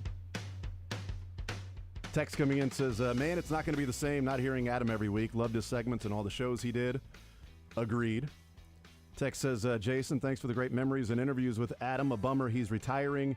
Michael Porter Jr. is a Brooklyn Net. Go Royals, Big Tiger. That's funny. It's pretty good that was the, man, it's going to miss Adam Teicher's, segments and, thinking of all the fun that you guys had. Michael Porter Jr. to the Nets, am I right? It is pretty crazy. How about that, huh? Crazy. My goodness. Do we like it as a Mizzou fan because he's going to get more of a larger role? Or do we hate it because they're going to be bad? I'm indifferent. I guess you don't care. Totally indifferent to what Michael Porter Jr. does as a pro. I mean, it'd be cool if he's successful, but, the 5 minutes he spent in a Missouri Tiger uniform on the court didn't really gain affection to where I have these emotional... They got Michael Porter Jr. Michael Jr. Porter? Getting tickets! Michael Porter Jr. Michael Porter! I'm getting tickets. It's so great when that came out, man. And then Curtis Seabolt did a phenomenal impression, and when the Royals got... God, did they get Benintendi and Michael A. Taylor the same offseason? Sure. And he said, they got Michael A. Taylor! Michael Taylor! I'm getting tickets! When they announced the signing of Michael A. Taylor, Curtis, out of nowhere, he just, it's so... He's good. I don't care what... I am sick and tired, Sterling, of what you have said about him. About whom? Curtis I Seabolt. love I think K-Dog. he's good. Oh, on the air, yeah. Look at you. Great actor. Told you, Sterling would be a good actor. Look at him acting over there. My God, look at the acting of that man. It's amazing If acting. I was in a conference, I'd be the Maction. Yeah, sure. Macton. But, Curtis, off the top of his head. They got Michael A. Taylor. Michael Taylor. I'm getting tickets. Yeah, I mean, the 5 minutes that he spent on the court, I just... The one thing I will it's cool that if say- he plays well, I mean, but I had more of in terms of memories watching Jonte than I did Michael. Sure, and that's 5-1 odds that I felt better about Jonte than Michael. You know what I mean? I'll give you 10-1. 12-1? I still respect the 20 to heck 1. out of 50-1 is my final offer. MPJ after him trying to fight through the back injury to Yeah, play. I don't disagree. He didn't have to do that, and he didn't help the team necessarily, but it was still one of those situations where you're a top prospect and you've tried to fight your way back to play for your... He had to honor the money that Missouri gave him. So. What are you talking about? They didn't. Oh, I it hired wasn't NIL I hired yet? Conzo Martin. Ah, you're right. The yeah. money was paid to Conzo Martin. That's how. There was right. no funnel. Yeah, they Come didn't on. pay Michael Porter Jr. They paid Conzo Martin. Kind of like Mr. Chalmers. Right. They didn't pay Mario. They And paid his KU's dad. never done that before either, so. They paid his dad, not Mario. What are you talking about, man?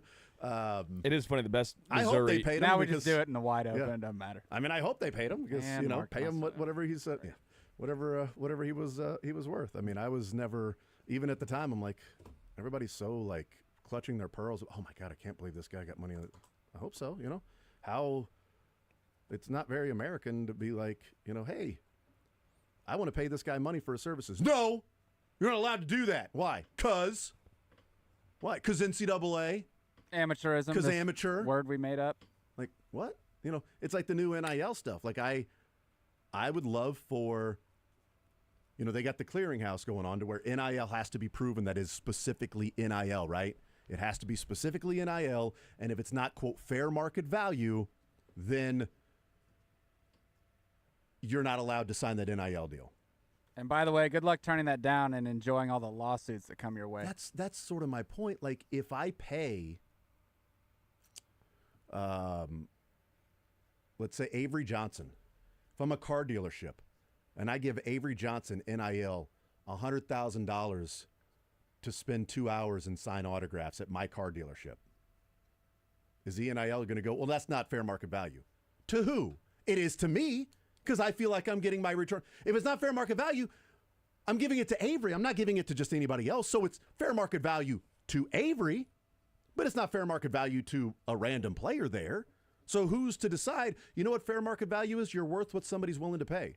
And if somebody's willing to pay that for you to endorse or come out to sign autographs or do something like that, well, sorry, that's too much money. No, it's not. It's not too much money. Not to me.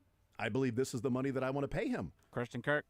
Yeah. Like, it wasn't fair market value for the Good Jags, call. but they said, or any other team that had to pay a wide receiver after Christian Kirk. But guess what? That's the market. Where was the clearinghouse for the NCAA, NIL Go or whatever it's called for that one with Christian Kirk that could have helped out all the other wide receivers and teams in the NFL? Where was the NFL collusion on the Christian Kirk contract? Huh? I just needed to find an alliteration, so it was the Jags, but it's Jags didn't have the alliteration, so. I was just going to say, I think it's kind of funny that the two best recent Missouri NBA players were not very good in college. Jordan Clarkson and Michael Porter Jr. For different reasons. Injury, and then it was Jabari Jordan Brown's team. Yeah. Clarkson was good. He just was. I didn't think he'd be this good, But you never really know. I mean, again, SGA. I remember Danny Klingscale telling the story after KU won the national championship and telling the story about he had an assignment one day here at 810 that he was going to cover a local signing with KU, kid by the name of Ochai Abaji, and he remembers saying, "Oh, it's kind of a cute story. This guy KU's giving him a scholarship. Fun little cute story. He's never going to play, but I guess I'll go and cover this because it's kind of a story, but never going to materialize anything. It's just, hey, here's your scholarship, bud."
Unfortunately, know that it won't be Adam Teicher. Whoever it is not going to be able to hold a candle to him, unless they move to Denver and then they could walk up to him and hold a candle to him, Then they could literally do that. But on the air, no, not really. Les Norman, though. Oh, we get to continue our conversations with Les Norman. Breaking the Norm, presented by TruckMovers.com and First Federal Bank of Kansas City. Les, welcome into the show. How are you, sir? Man, I'm kind of sad. I cannot hold a candle to Adam Teicher either, man. It's going to be a bummer not hearing him in that slot before me or any time talking Chiefs and talking NFL football. Tuesdays were awesome because I would have Adam in the 11 o'clock hour and Les in the noon hour. And then we'd wrap it up with Todd, but that was just sort of a throw-in, you know what I mean? It's kind of like a player to be named later. Guest to be named later is what we had, GTNBL. And Todd would fill that role from time to time. When we literally couldn't find anybody else to be a guest in the 1 o'clock hour, we'd bring Todd in. And today, we found nobody in the world to be. We even actually asked the interns if they would just want to sit in with us for an hour and talk sports, and every one of them said no. So then we were going to have Todd on at 1 o'clock. So that's kind of a bum deal. I but know, right? Look, right? Lebo is a more than adequate fit. Lebo's not a fill-in, man. He's a rock star. I love that guy, and he brings some humor as well to his expanded list of sports knowledge. Absolutely. Les Norman, expanded sports and baseball knowledge, joining us here in the zone. We're in July now, and I guess just sort of this is going to be a bigger picture question for you, Les. I mean, we've talked specifically and individually along the way from what we're seeing from different guys, but is there a way for you, putting you on the spot here, of looking at last year at this time to what we're watching offensively at this time and gaining perspective as to why they're in this spot as the worst offense in Major League Baseball, one of the worst offenses in Royals history this year, from a year ago when they were at least middle of the pack and they weren't having to win every game 2-1, 3-1, 2-0, 3-2. Is there something that you've seen as to why we're in this position to where it's July and there's no reason to talk about whether they're buyers or sellers because we know what they should be? Yeah, great question. Not sure if I have an exact answer. I'll give it my best shot here.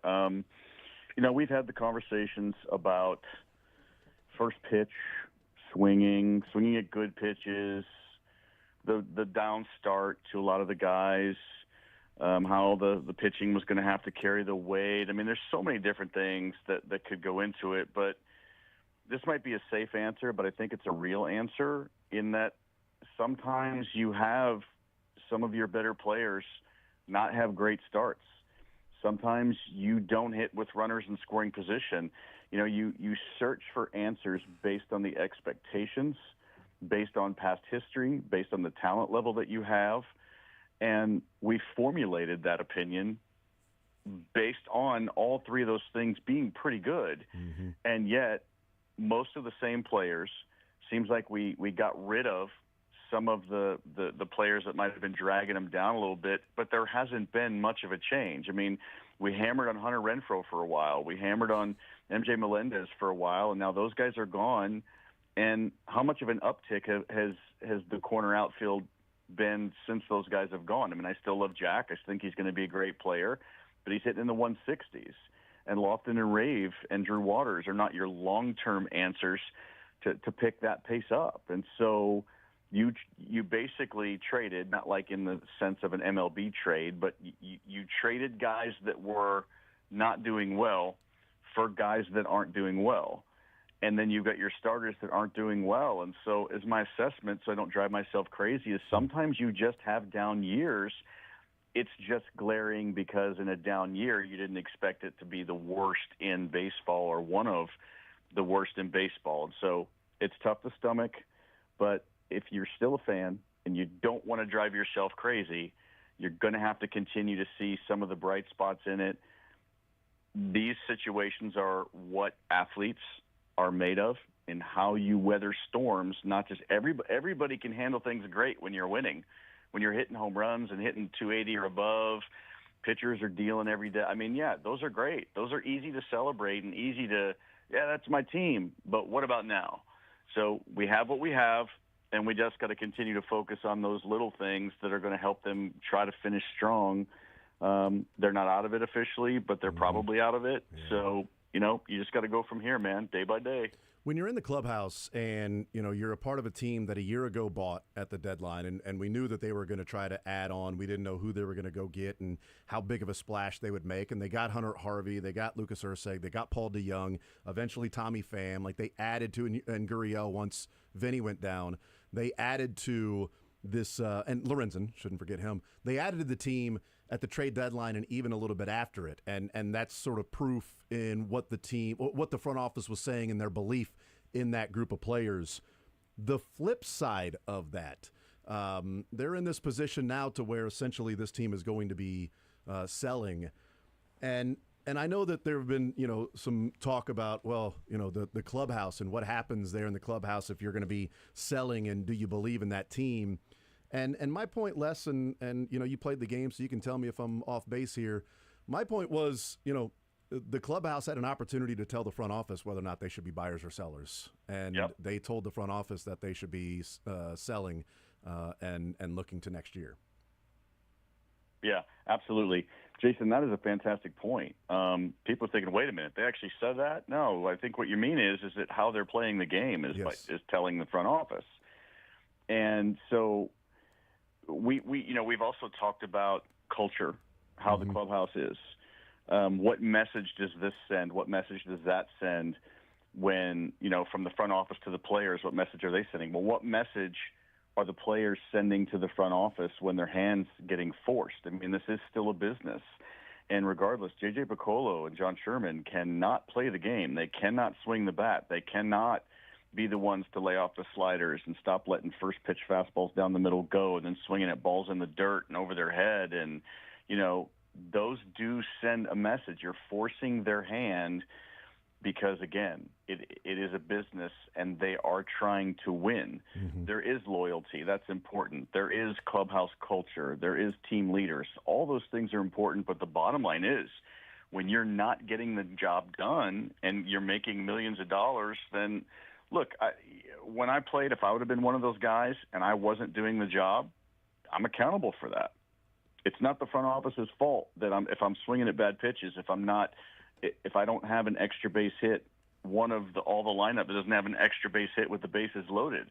If 2 outs we're not hitting, if we're just not driving in runs with a runner on third and less than 2 outs. So it's a great point, and I'm going to back it that by your play, you send a message to your fans and especially your front office, so you can't complain if the Royals become sellers, because this is a team right now statistically that is straight sellers.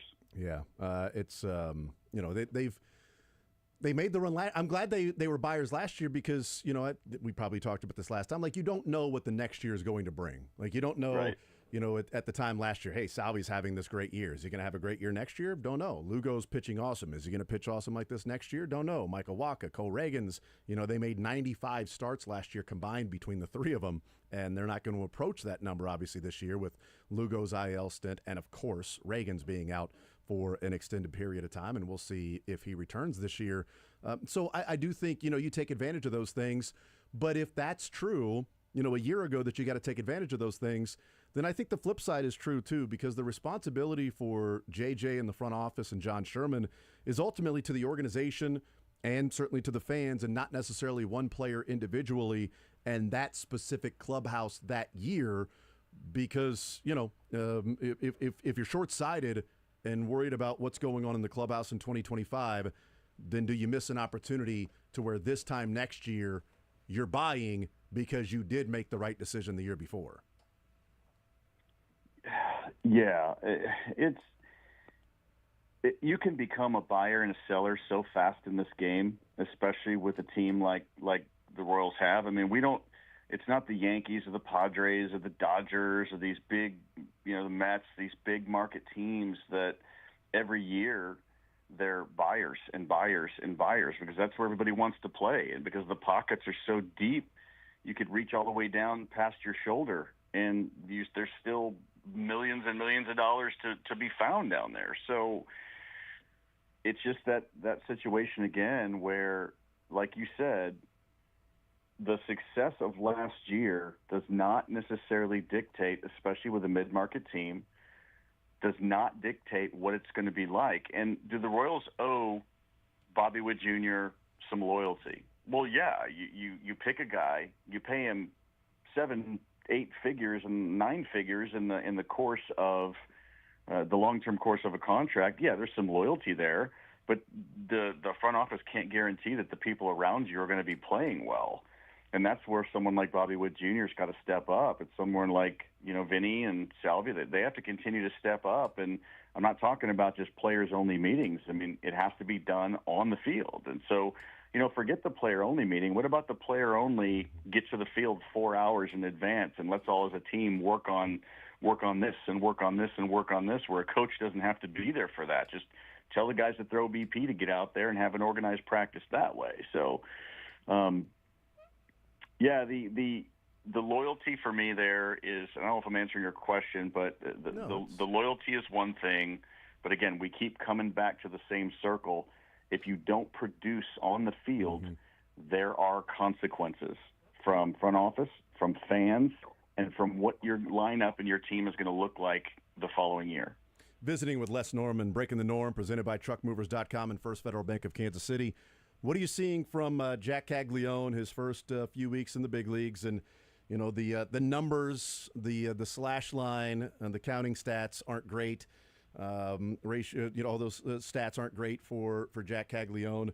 What are you seeing from him, and the conversation that's happened? And I'll get your opinion on this. Does he need to take a stint down in AAA, or he's good, leave him here, let him continue to adjust to the big league pitching? With Jack, I think that I would give him till the All-Star break. And if he shows some life and starts having some hits fall in, I may keep him here a little bit longer. But look, just because if Jack does go down to AAA at the All-Star break, this is not some failed experiment, okay? Not everybody has the same speed and the same rate of adjustment when they come up to the big leagues, including the superstars. I mean, I played golf in the Live Like Luke tournament yesterday, and my mentor when I was with the Royals, our chaplain, Mike Lasardi, who's since passed, he's been one of the greatest men in my life ever and taught me so much. And so I had the honor of getting to play with his son, who's a friend of mine, on the course, and we were talking about the same thing. He asked me the exact same question. And so my response to him was, there's two things that I see. Mechanically, Jack is sound. It's just pitch selection and the mental part of the game. He's 22. He's never struggled in his life. Jack Caglione probably hit 780 when he was 5. I mean, I think he hit like 600 in high school. He was crushing at one of the best baseball colleges in the country. So when has Jack Caglione ever failed? He didn't fail in big league camp. He didn't fail in the minor leagues. This is his first taste of failure in his baseball life. And so even if he's only hitting 160, I think I've read a couple things, or maybe I heard it, I can't remember where, but, oh, you're ruining him the longer you keep him up, and he's only hitting 160 and all this and that. Okay, well, you're giving him a taste of failure, and you see how he responds. So the two things I see are not mechanical. It's pitch selection. He gets too eager, so then he gets in his own head there, and then he has to learn how to handle failure for the first time in his life. And some of that, I believe, might be sending him back down to AAA, not to crush his spirit. He's still Jack Caglione. He's still young. He's still the future, probably first baseman / corner outfielder in this organization, and he is going to be an all-star if he stays healthy. He's going to have a great career in the big leagues. He just needs this one last step and learn how to manage a lot of failure, because it's only going to make him stronger. Yeah, the 2 home run game that happened in Texas, he's 2 for 34 since that 2 home run game, and that included a 1 for 4 the next day. So he's actually 1 for his last 33 at the plate is Cags, and he's been on base just 3 times in that time frame as well in all those games. You can see it on his face too. Yeah, I mean, there's you frustration. watch him when he comes up to the plate. Mechanically, he hasn't changed, but he looks like he's not lost, but he looks like on his face that he's 1 for his last 33. Yeah, and when he doesn't produce, you can see on, like last night when he hit a ground ball, like immediately his face just like was frustrated, and head goes down, drops the bat, body language, Friday night was rough, and I think that was I mean, it could have been a turning point. It could have been, if he hits a single, Texas leaguer, duck snort, ground ball with eyes, dying quail, and 2 runs score. It doesn't matter how you get the job done, and he gets a walk-off, and they beat the Dodgers, and who knows what happens there, because confidence is such an amazing thing with baseball that if you go up there to the plate and you're confident, what you can do in those at-bats versus going up there and feeling like you haven't got a hit in a month, and you wake up, you roll out of bed, you're 0-2 every single at bat. Yeah, It just there. The way he looks at the plate, he just doesn't look confident. I don't know if a trip to AAA then gets the confidence back and he comes back up or whatever, or is it better for him just to simply go through this at the big leagues, because the only adjustment is going to be like if he goes down and kills AAA pitching again. Okay, great. What's that do for him adjusting to the big leagues, in which they have now made an adjustment to whatever his swing is or what they're seeing tendencies with him, because he was hitting the ball hard when he first came up in that first week and a half. And even his outs were really loud outs. And that's not happening at the rate that it was early on either. And I don't know if that's just adjustments or if that's what you're seeing, and just lack of confidence can sap a lot of what you have in an at-bat. Well, the one thing in AAA pitching is that they're smart enough to understand that they can't pitch to him a certain way and they have to go hard inside. But the difference is in AAA, there's a reason they're in AAA. They can't do it all the time. They might know, okay, I got to come up with a fastball in, and then they try and they throw it right over the middle of the plate and Jack destroys it. In the big leagues, I got to come up and in on him because he's going to swing at it, he's going to swing and miss, and then where do they throw it? Exactly where they wanted to. It's a rare, even average, but consistent big league pitcher that misses their spots on a consistent basis. I mean, they all make mistakes. I mean, Cal Raleigh's got 33 home runs, and it's not because he hits bad pitches.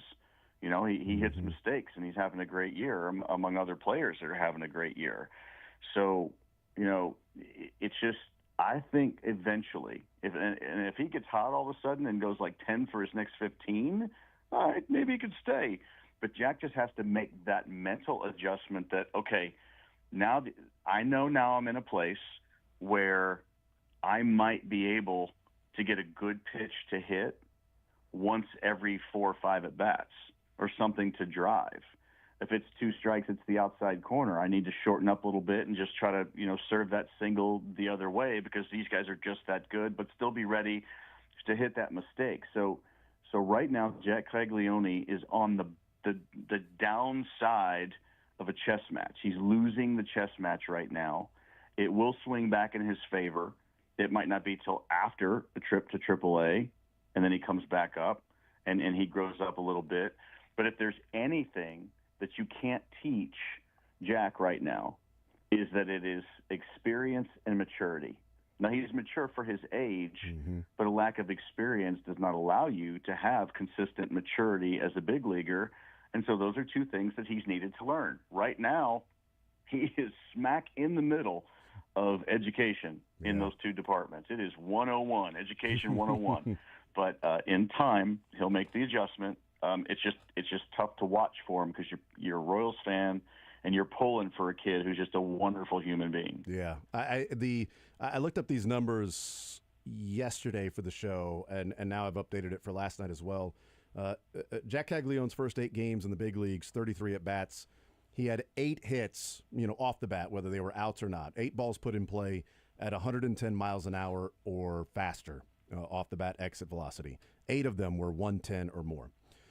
In his last 16 games, that's 56 at bats, he's had 2 of the balls put in play at 110 or more. And in fact, in those 16 games and 56 at bats, he's had only 11 that were even over 100 miles an hour exit velocity, when he had 8 in his first 8 games that were 110 or more. He's had 11 in that time. And by the way, one of those 2 that were 110 since then was one of the home runs there in Texas. And so, that's where it's like he was making loud outs and now he's not. And I think that's some confidence to where he's seeing his pitch and boom, he's hitting it hard. He was just hitting it hard at people. And now he's not necessarily doing that. And then you see, was it Saturday against the Dodgers when he comes up and he's down 0-2 because he watched 2 fastballs go right over the plate? And it was like, all right, now Now he's way in his head. Now he's thinking about, I've got to take a pitch. Okay, well, that was a strike. It's a fastball. He's not going to come back with a fastball, a strike now, because he knows that I'm going to be swinging, so I need to be looking off speed or something off. Oh, strike again, fastball right down the middle. Now I'm 0-2. Now I have no idea what he's going to throw me because he's thrown me 2 fastballs, and I am, I'm lost at this point. Yeah, and then game 1 in the Dodger series, the Royals are down 5-4, bases loaded, 1 out in the bottom of the 9th. And Jack's up. Mm-hmm. And Jack can lazily, accidentally hit a fly ball to tie that game up, to hit a sac fly. But it's a fastball, first pitch, a little bit up, a little bit in. Might have been a strike. It was borderline. But, again, he hasn't been handling the hard inside stuff. And so, he swings at it. He hits it hard enough, not super hard, but hits into a double play to end the game. And so, again, he's nervous. So he wasn't selective in that situation. He didn't allow himself to be a good situational hitter because he's pressing, because he sees his average, and he doesn't want to let his team down, and he wants to come through. And so he just jumps at the first hittable pitch. Mm-hmm. And just because it's hittable doesn't mean you should, but he swings at that. So there's a little confidence. When you're taking 2 fastballs down the chute, and you're down 0-2, obviously you do that. Instead of reacting, you do that because you're in your own head.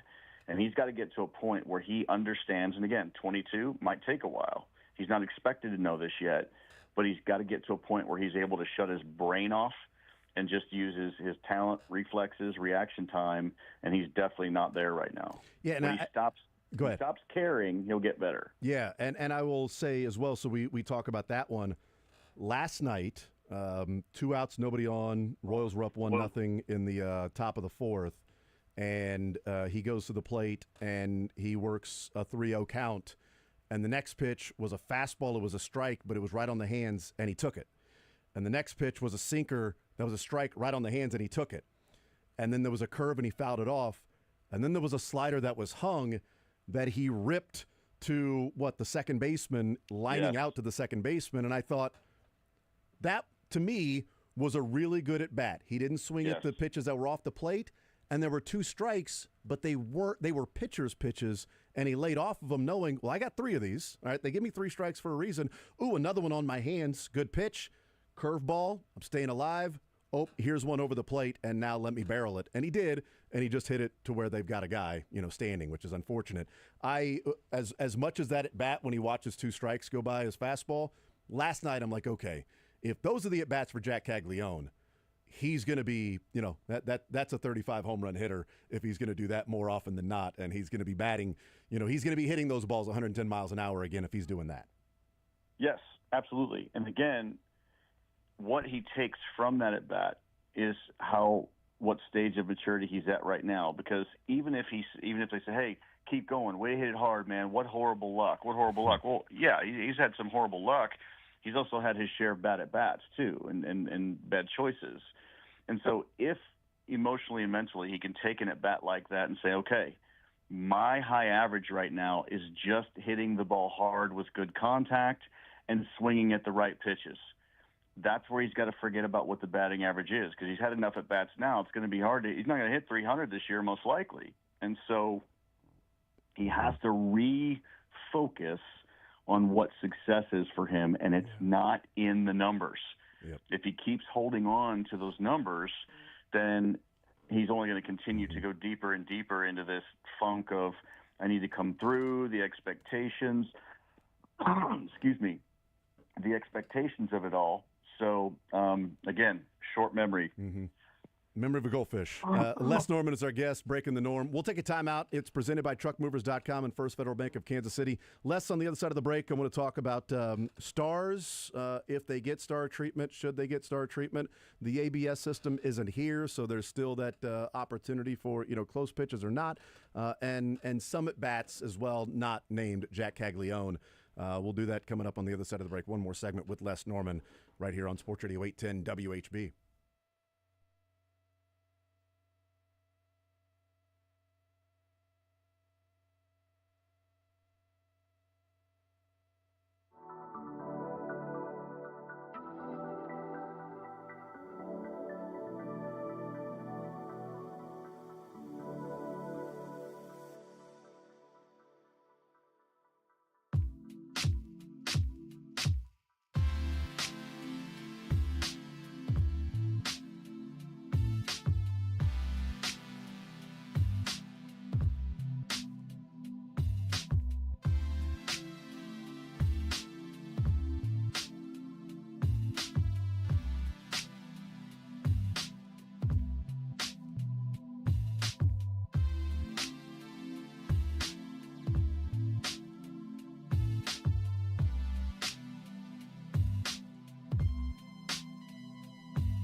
Hanging out with Les Norman, Breaking the Norm, presented by TruckMovers.com and First Federal Bank of Kansas City. All right, Les, we don't have the ABS system, which, whatever. We'll have it next year. But I wanted to ask about, stars getting star treatment. Is that a thing in Major League Baseball? Do we make it out to be something more than it is? I'm not watching every single, Aaron Judge at bat or Soto, although, not having the season this year as he's had in the past, but Mookie Betts, Shohei Ohtani, things like that, and, of course, Bobby Witt. Do stars get star treatment on the close/borderline pitches, or is that something that we sort of connect with basketball and we're having that conflate with baseball? I think in the MLB, maybe once in a while, but on the other side of that, I'd mentioned that first game against the Dodgers where the Royals lost 5-4 this past weekend, or the week. Yeah, it was the week. It was Friday's game. And, in the bottom of the ninth, they're down 5-4, and Bobby Witt Jr. leads inning off. It's a 2-2 count, and it's about 2 to 3 inches below the strike zone, and the guy rings him up. Mm-hmm. And as Bobby's walking away, he talks about, so if there's preferential treatment, and Bobby Witt Jr. definitely classifies as one of the stars in the game, he didn't get it there. You know what I mean? And then it was clearly a ball. And so, and the umpire, almost like he was arguing the fact that he was right. And then again, we don't see any accountability. They might have accountability. I don't know. I'll continue to wait and see a repercussion from an umpire having a really bad game. And so then the bases were loaded. So if Bobby Witt Jr. gets on, then the bases are loaded. So now that game's tied up when Jack's up to bat. So it's a whole different story. So as much as, yes, some stars get the benefit of the doubt, they might get some closer calls, or maybe sometimes it's because that player's a star and they want something good to happen for the fans, or maybe it's because they keep taking that pitch and the umpire gets used to them taking that close pitch, and the one time they don't have discipline, they still get the benefit of the doubt anyway. So I don't think it's in the MLB, it's this big overarching thing that all the stars get the treatment and all the rookies get screwed over on more calls. I just think sometimes the umpiring's bad. Mm-hmm. And, it's I'm not a big fan of umpires. We need them in the game, but I'm learning to welcome a system that actually gets things right, leaves the game in the players' hands. Yeah, the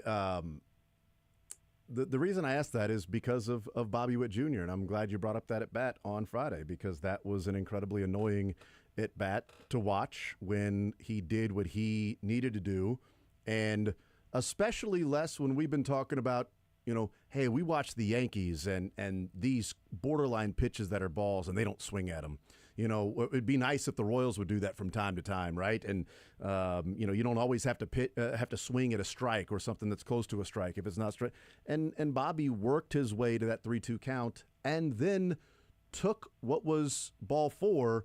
Instead, he got rung up. Bobby doesn't talk to the umpires very often. All he'll do is look back and give the little I don't know about that. That's when Bobby didn't think it was a strike. And sometimes it is a strike, and Bobby maybe thought it was a ball. But that at-bat on Friday night, then there was an at-bat on Sunday when he had worked back to a 3-2 count, and then it was a ball, and it was called a strike, and he struck out. And then last night in the first inning, the first pitch to Bobby Witt Jr. was outside, and it was called a strike. And you know what that did? It changed the entire at-bat, because then Bobby was swinging at everything outside. Because I don't know if this is going to be called a strike or not. I have no idea. Because the first one he took, it was a ball, and it was called a strike. It's 3 at-bats in the last 4 games that I'm watching, and I'm going, this guy was second in league MVP. It's not that you're asking for strikes to be called balls, but it's just balls that are balls to be called balls on Bobby Witt, not only not getting the star treatment, but the exact opposite. He's getting rung up on pitches that are outside the zone. You're not getting rewarded for plate discipline. You're not being given the opportunity to do what you do best, and as to why you got the contract that you got. And that's what frustrates me. The umpires, only one call, one pitch, it doesn't affect the outcome of a game. Well, it might not, but it affects the at-bat, and that at-bat at the end of the game might be a key at-bat in the outcome of the game. So actually, it does have an effect on the game. Now, I'm not asking for umpires to be perfect. It's not. But sometimes it's just so blatant, and then they defend their actions, and then an umpire can't shield himself from the world. I heard Ted Barrett, who's a friend of mine, former MLB chief and since retired, has told me numerous times there's accountability for the umpires. Okay, show me what umpire had a bad enough game that now they got suspended for a week, or they got a couple games off where they don't get to work. And, the response to that's been, well, those are the ones that don't get selected for the playoffs. Well, great, but they still get selected for 162 games during the season. So this isn't just about whether you get to work in the playoffs or not for a month. It's about your everyday job that affects players at bats, what affects the outcome of a game, which affects the standings, which affects bonuses and extra salaries and playoff wins and World Series. And by the way, if a guy has it in his clause that if you get the ALDS or ALCS MVP, then you get a bonus. It affects everything on a grand scale. So it's not just one, but over time I just get really frustrated. I don't expect them to be perfect, but I want to see the accountability, because even if there is, we don't see it. We don't get wind of it, and that's frustrating. And so bring on the ABS system, and let's just start making things right. I think for me, the most frustrating part, I believe, was Friday night in the 9th, if that's the same one we're talking about, against Bobby. Yeah. Yep. I was irate not only at the umpire, but at Q. How in that situation, your best hitter right there, and you just sit there and do nothing? Great point. That to me was when I don't want to say Q's lost the team, or I understand his personality and all of that, but that to me is the prime example of you got to go out and protect your guy. Because you're right, Jason, Bobby's not going to do it.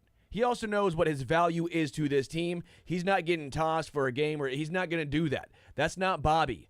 I get Q, that's not your personality, but you got to do that and protect Bobby Witt Jr. Yep. That frustrated me to no end. But also, Sterling, even to your point, let me add to that.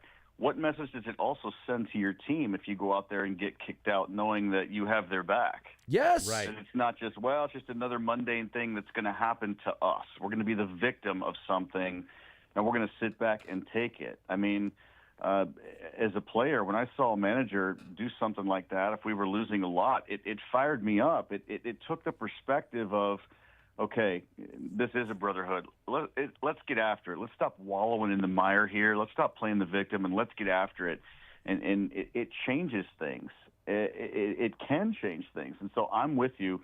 I think it's a fantastic point. That was a perfect opportunity for him to go out there, purposefully get wrong. I'm not saying he had to cuss him out or anything, but you're not allowed to leave your position to argue balls and strikes. As soon as Q comes out of there, he can say, hey, you guys want to have coffee next week? And he'd have got thrown out because he left his position to argue balls and strikes. But again, the idea is that you got to stick up for your players, and you got to let some of these umpires know, we're not going to take this lying down. If you stink right now, it's going to be known that you stink, because we're not going to know your accountability.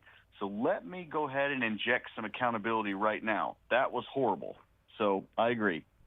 Yeah, I wouldn't even mind every once in a while, maybe even specifically Bobby Witt at bats, because we've seen 3 of them in now 4 games where it's been like, come on, that's a ball, that's called a strike. If it's a ball, it's a ball. I'm not saying take strikes that are borderline and call them balls, and he's had a couple he's had some that have gone his way, so it's not like he's never had a pitch in the zone that was called a ball. But Friday the 9th I thought was egregious. Yeah, no, I'm in agreement there.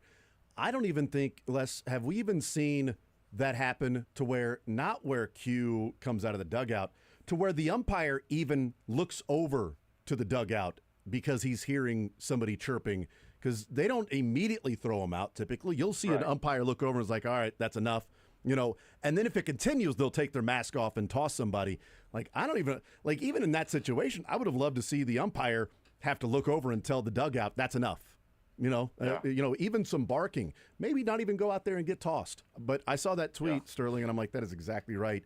I wish I would have had the tweet. I should have stolen it and said, well, I told Sterling this, and then he tweeted it like you did my lumberjack. But that's fine. No big deal. No, I TM'd it.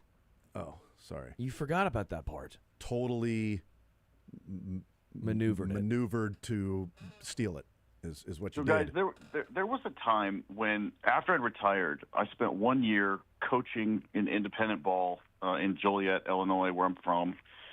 And there was we were kind of in a losing streak. I was coaching third, and I was the hitting coach. And our leadoff hitter, there was 2 outs. Our leadoff hitter stole third. And, granted, you better not make the third out at third. But the problem was he slid in. I mean, he was super fast. He slid in, hit the base, was on his way up. Then the guy caught the ball, tagged him on top of the helmet, and the umpire called him out for 3 outs and then just turned and walked away. So I, of course, turned to him like, okay, you're going to need to explain that one to me. And he turned around and looked at me and just smiled and kept walking. So I said, okay. I took my hat off, walked over to him and said, nope, you're not getting off that easy. And he kept walking away, but eventually he couldn't leave the stadium. He just went down the left field line. So I followed him down the left field line, and I lit that dude up. Now, I didn't curse one time. I didn't insult him one time, but I let him know that we'd had enough of his act, that he needs to have some integrity. He needs to have some accountability. Now, come to find out, this guy reported that I'd cursed at him, which I fought and won because I didn't say a single curse word. But here's the point to all that. After I lit him up, as I was walking off the field, our center fielder yelled at me as I was leaving the field, Les, hey, man, thank you. Thanks for having my back. Now, I know he was frustrated because it was blatant. He felt bad. They called him out. But obviously when a player starts to feel like, hey, he's got my back, it tends to take them off the negative side of it and makes them want to play harder, makes them play with inspiration and just get after it, and they concentrate. Now, does it necessarily translate to wins? Maybe, maybe not. But it builds a culture. It builds a camaraderie that you can't teach. And so I've seen it, and I'm with you, Sterling. I just wish it would happen more because sometimes I think we're too soft in that area. Yeah, if Bobby's getting the raw end on a strike 3 where it's one thing early in an at bat, okay, you missed that pitch, but on a strike 3 down by 1, leadoff hitter in the 9th inning. That dude worked the leadoff walk, and Bobby on first changes things too because maybe he can steal second. You're down because in that moment you're down by 1, and it's like, okay, well, Bobby should be at first with nobody out and Michael Garcia up. Instead, there's 1 out. And then Garcia singled, Vinny walked, and they eventually got the bases loaded. Salvi with the blue pit to right field, and then unfortunately we know what happened there with Jack Caglione. But who knows what happens the rest of the inning if that's just simply called correctly? And that's where I was wondering. Like it's not necessarily even star treatment. But it's like if it's a ball against Bobby, I also may give benefit of the doubt in that situation because this guy's, one of the best players in the game and, an MVP if he wasn't playing at the same time as somebody who's having the greatest stretch as a right-handed hitter in the history of the game right now in Aaron Judge. Well, not to mention if Bobby Wood Jr. played in the same park, he would probably have almost 30 home runs. Yeah, he's there's some pop outs that would be home runs. That would be nice. Instead, some of these moon shots that end up falling just short of the moon. Les, you're the man as always. Appreciate it, brother. Breaking the Norm, presented by TruckMovers.com. First Federal Bank of Kansas City, Les Norman. Appreciate it, brother. We will talk next week, man. All right, let's go get him in Seattle. Thanks, guys. Absolutely. There's Les Norman. Great stuff from him tonight. It is Michael Lorenzen and Emerson Hancock. 8:40 is first pitch for that one. Royals 7 games under 500. And really, since their first 53 games a year ago, when they were 34-19, this is a team that has played to 12 games under 500 since then. They're 91-103 since they started out with that 34-19 stretch, which carried them the rest of the way because they played 5 games under 500 the rest of the season after those first 53. and obviously 7 games now under 500, so a total of 12 games under 500 after the first 53 games last year. I don't want to harp on that Friday night strikeout and the lack of fire from Q. I thought it was a great tweet. And it's spot on. I was with you. It's one of the first times where I've honestly thought that he might not be the guy for the job. I'm not necessarily saying fire him now. I know everyone's going to have their own viewpoints. When the team's losing, it's always fire the manager. I mean, he can't. It's not his fault that 6 guys, only 3 dudes in the entire lineup are above league average. Yeah. We've pulled the numbers. Only 3 guys. Yeah, and I don't think changing the lineup is it's rearranging deck chairs on the Titanic is all you're doing. He's not sitting Babe Ruth. Yeah. It's not like, oh yeah, Ted Williams on the bench. Let's go ahead and he's not playing Ted. No, the team can't hit, and the bullpen's bad, and so the bullpen is more or less what it was to start last year, and people forgot that because they had a really good end of the season, so they assumed that everyone just was going to be that exact same guy. They've not. So when you're trying to go to different guys in the bullpen, and every single dude basically is blowing games, or at least blowing holds and not doing their job, well, then you blame Q. Well, he should have pulled this guy. Well, last time he put that guy in, he blew the game. There's just not a great answer. So I don't think he's dealing with a lot of great talent overall in the grand scheme of things, for expectations at least. But this is one of those moments where I think you can have valid criticism of maybe he just isn't cut out for this particular situation. I mean, this was a playoff team in a spot, in a situation against the Dodgers, game 1, after you just took a bounce-back game, and you do that. That to me is unacceptable. We'll take a timeout, come back, continue rolling. More Zone next.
All right, we'll continue right here on Sports Radio 810 WHB. Jason Anderson with you, Sterling Holmes, Dylan Michaels heading up until 2 o'clock. Todd Lebo joins us in the 1 o'clock hour. Some Fact or Fiction we'll be playing with Todd Lebo. We told you about the trade earlier today, and we found out that Giannis is pumped about it, right? He's pretty excited. Miles Turner, no Dame. He's Greek freaking out. Is that? It's pretty good. Pretty good. Thank you to Les Norman, breaking the norm. We started off the conversation with Les about the decision has been made for the Royals, and the decision has been made by the Royals players on buying or selling. You know, we started off the show, and I was reading MLB.com, and they had their, it's July, here are the big questions for the trade deadline. And, like, it's still the same tired conversation that they don't even list it about the Royals then. Don't even include the Royals then if you're just going to say the same thing. Are they going to buy or are they going to sell? Well, and all it talked about was the minor league prospects that they have that they can use to go and buy. Like, who's writing something on July 1st for a team that's 7 games under 500? That had to be in the 6 games workshop out a week ago. Yeah, exactly. 5.5 games out of the wild card. 6 teams ahead of them to make a wild card. And you have a question if they're going to be buying or selling? How? How is that a question? Honestly, are you having a question about are the Orioles buying or selling? I do. Because they're a game and a half up on the Orioles. The difference is the Orioles started off so bad that we have not questioned and said, who are the Orioles going to go out and get? Are they going to go out and get a pitcher? At the beginning of the season they did. But now it's all about who are they selling off? Who are they going to trade? Cedric Mullins, whoever else. That's all the conversation has been about the Orioles. The Royals are a game and a half up on the Orioles. The Orioles have caught them. Yet somehow we're still asking, are they going to buy? Or are they going to sell? We'll have to figure it out, you know. These next couple of weeks are going to be really important. Yeah, for wherever Seth Lugo goes to. Two things. One, Seth Lugo's start against the Dodgers was great, really good for KC and what they might get back in return, because that is, well, one, he might go to the Dodgers, so the Dodgers can see firsthand what he can do. But two, shutting down one of the best lineups in baseball and looking that dominant is obviously just going to boost his trade value. And two, I bet that article was worked on a week ago and just finally got published, and things could not have gone worse for KC in that time frame. So I always will give a slight grace period on these big ones when it includes all 30 teams, when it's league-wide, because a lot of times you are having to go through a few days earlier. And I will say a week ago we were talking about, do they still buy? I know it looks more like sell, but they still might buy. So I have slight grace, but if they actually did that yesterday or today, and that was the brand new takeaway, then I do have a lot of questions if they even know ball. Yeah, the Royals since, I guess it would have been September. So just before September of a year ago to now, they are 50-64 in the last 114 games, and they are negative 53 in run differential in that time. Because remember, that September swoon where they barely made the playoffs, you know, they were getting caught and are they going to make the playoffs? And finally they did, where, you know, they lost on that Friday night and they quote-unquote backed their way in to the postseason. Like, shut up. They didn't back their way in. They won enough games throughout the season. What, September games count as 2? They don't. So they won games in April and May and June, July along the way that maybe other teams that were trying to catch them did not do that. So they backed their way into the postseason. No, they didn't. They won enough games to make the postseason. But that September stretch happened. Then they go 3-1 in their first 4 playoff games after that. 2-0 in Baltimore, 1-1 in New York, and that was great. Unfortunately, they go 0-2 in Kansas City at Kauffman in the postseason. But that was supposed to then lead into what was this year, and that hasn't been the case. And again, they've been outscored in their last 114 games by 53 runs. I think, again, last year, when you look at the outcomes, there's almost best case for so many different situations and scenarios, where this year is more in line with, I think, what a lot of these guys are. Michael Garcia, notwithstanding, took a massive step forward. And maybe Bobby Witt Jr., he's always going to be a top 5, top 10 MVP candidate. But last year, maybe that was one of those we look back and go, yeah, that season was just absurd. Right? Maybe this is more in line of who he is, of a 290 hitter versus a 330 hitter. Right? They went out and tried to get their leadoff hitter, and he has been below average. Vinny's been Vinny. I keep trying to point that out to people. Everyone keeps expecting. I don't think anybody's like saying Vinny is underperforming now. At the beginning of the season, he was. But he's been playing really well, and he's gone from being a guy that was batting under 200 to now, batting what is his career average. And but he had to bat above his career average to get back to his career average. Salvi taking a huge step back has been detrimental, obviously, for this offense. You look at guys, and everyone's, and we're all faults of this. Like I'm at fault. We complain about Renfroe and Kevin Biggio and MJ and Nick Lofton or John Ray. End of the day, that doesn't move. Mark Canna now. I've heard some people like, we got to get Mark Canna off this team. Yeah, I agree, but that's not going to fix the offense. We keep complaining I think about. It's more of a symptom of where it's like Mark Canna's on this team is not a symptom. It's symbolic. But of there's like 6 guys that we've gone through, 8 guys this year. At some point, your big dogs have to be big dogs. At some point, your top-of-the-lineup guy in India has to produce. Your number 4, 5 hitter, Salvi, has to produce. Cags, I'm not giving up, but he had to produce. It hasn't happened. And that, to me, is the issue with this team. Not just the small players. The big dogs have not done their job. Adam Dravetta texting into the bat phone says, this is the first time in our lifetime that the previous September's performance wasn't a mirage. Yeah, how many years is for?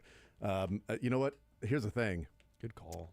If Mondesi can pick up where he left off last September, I'm telling you, man, Adalberto Mondesi, you got a 5-tool player. If he can, look what he did last September. All right? Did something click for Mondesi last September? Okay, hear me out. I'm hearing you out. He's only 29. That's the thing, is like he's a still free young. agent. He's not even 30 yet. He's close. Very close. But he's not. Still, he's not. He's 29. It's not the All-Star break yet. It's close, but it's not. His career OPS of 687, I think, is 4th on this team right now.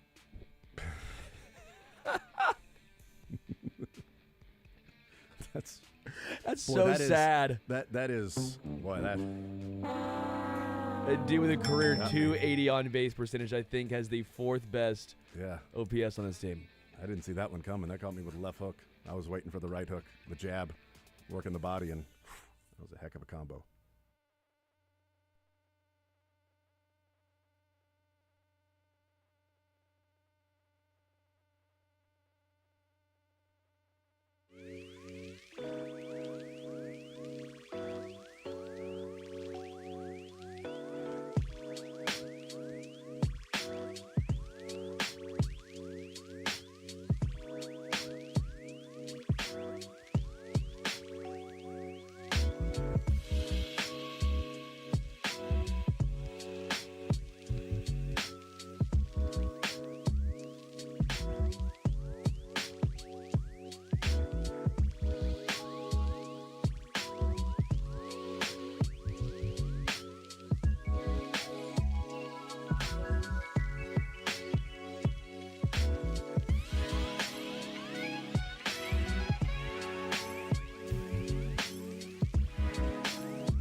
Way out west, there was this fella I want to tell you about. Fella by the name of Todd Lebo. At least that was the handle his loving parents gave him. But he never had much use for it himself.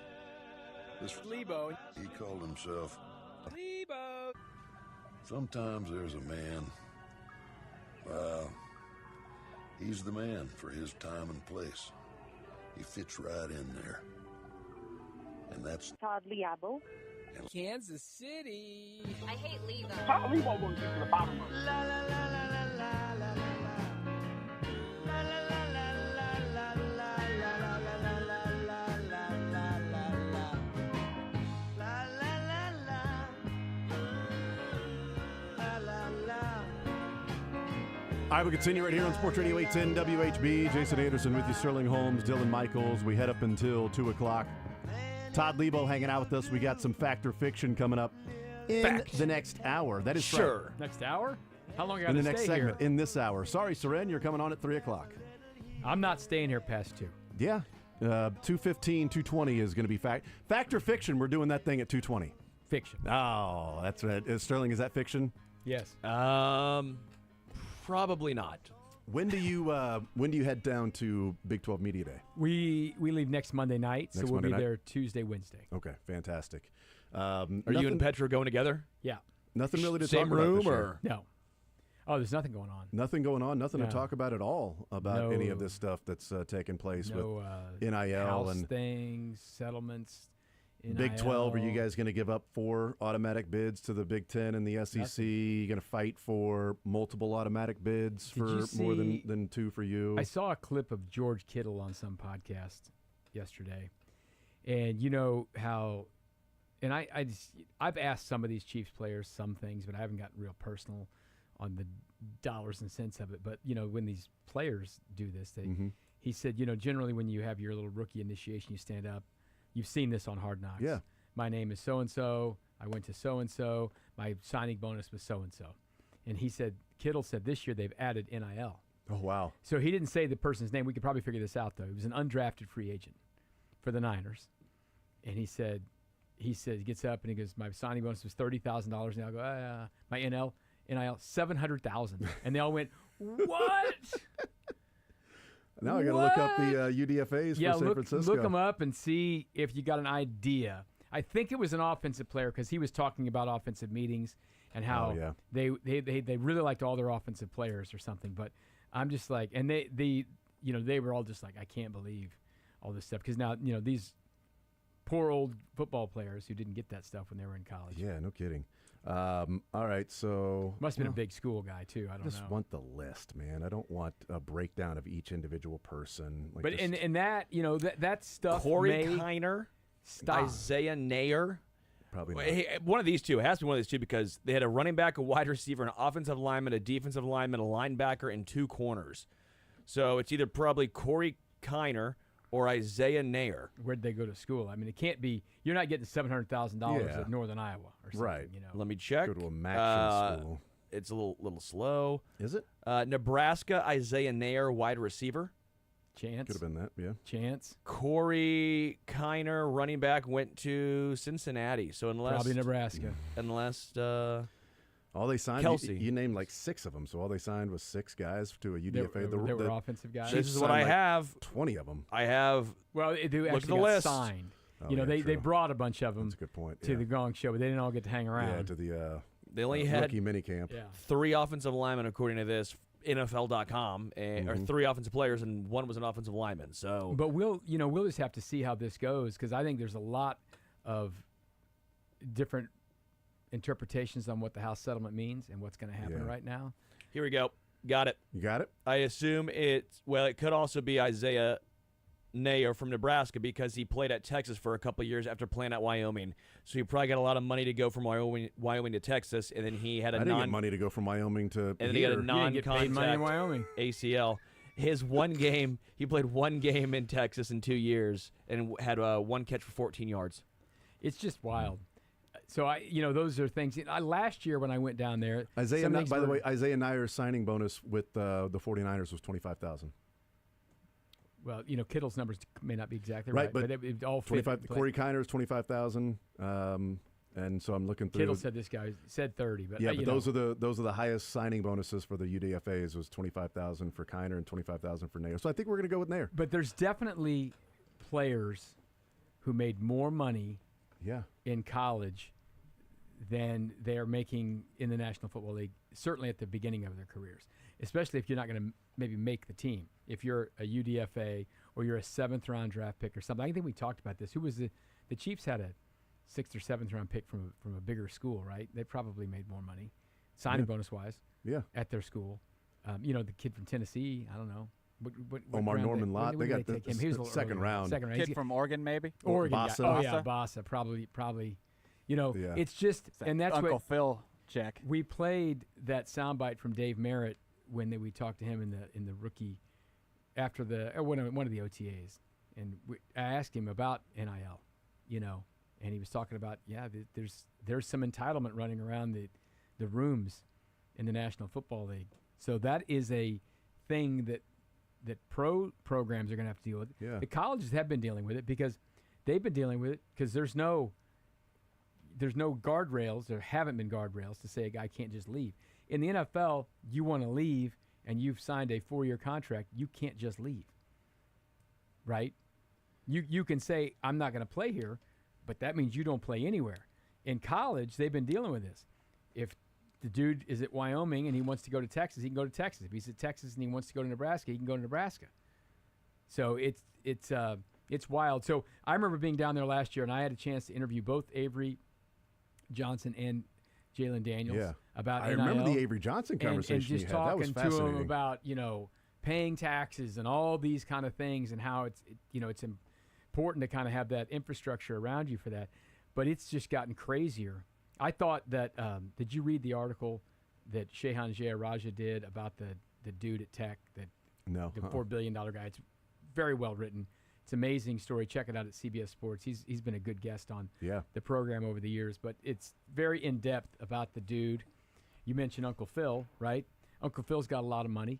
Oregon's got a lot of dough. Uncle Phil's not a spring chicken. Mm-hmm. Now, I don't know if Uncle Phil's kids love Oregon the way he loves Oregon. Nike is, though. Will Smith, though, I don't know. I don't know. He hates DJ Jazzy Jeff. That much we do know. I know this.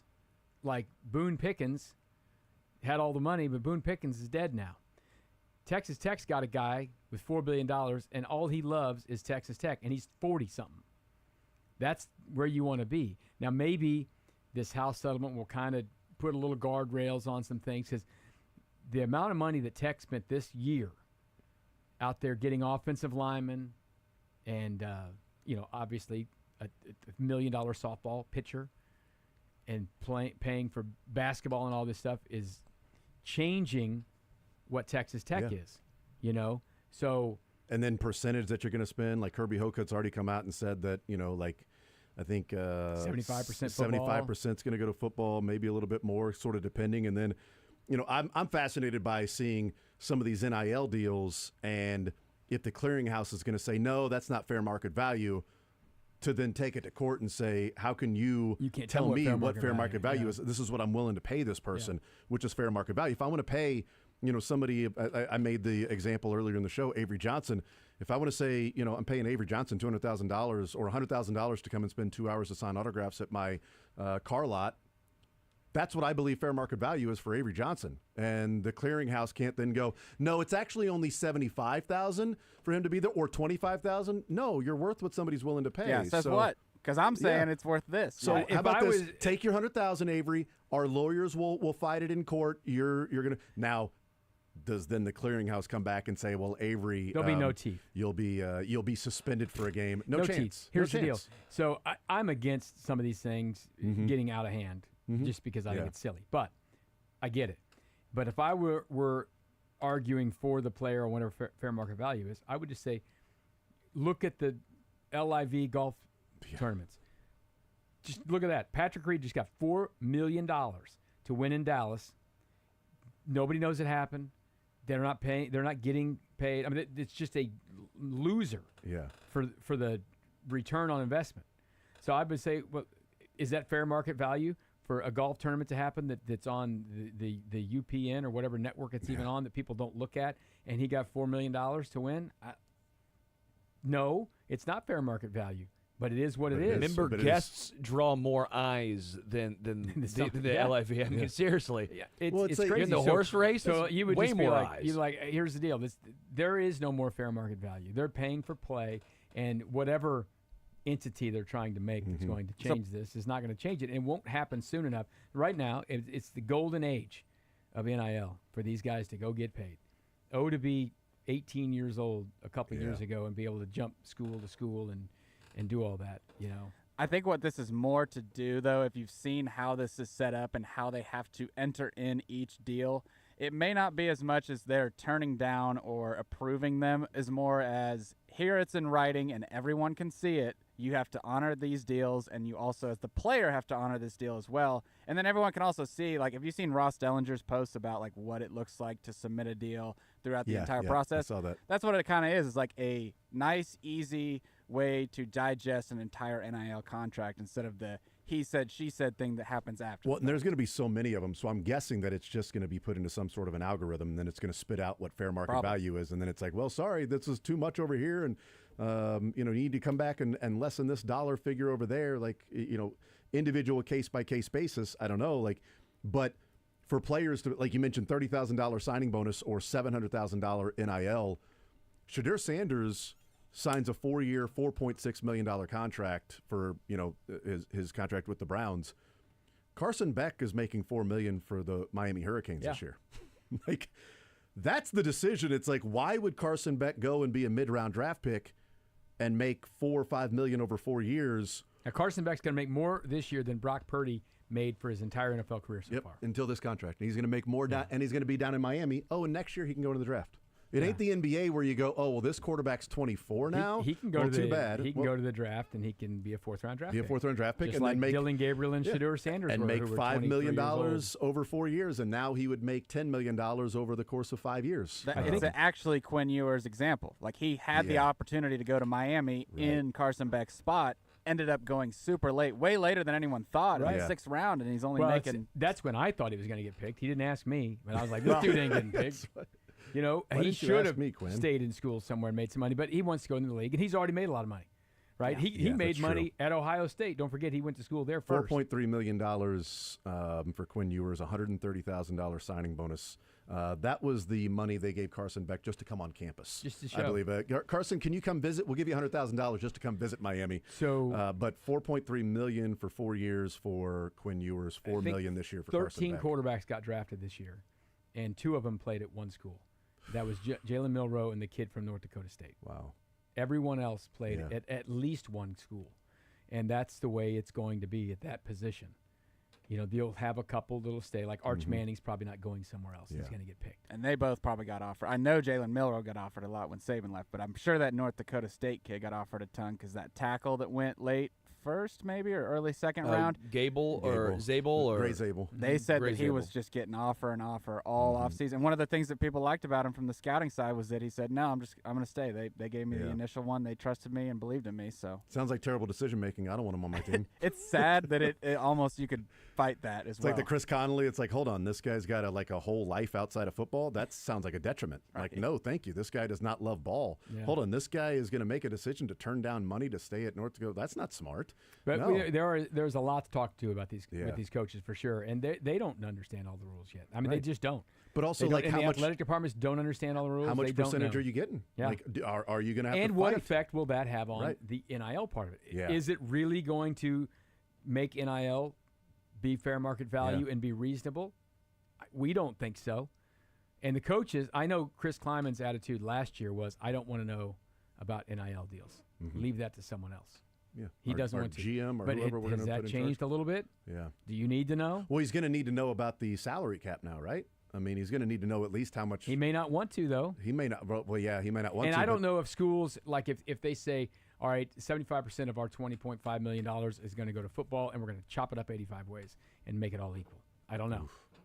That's going to be done. I mean, good luck with that. But if they do have a that, deeper that's team, but, fair to you know. everybody, but then the NIL would take care of the other part, theoretically. in theory.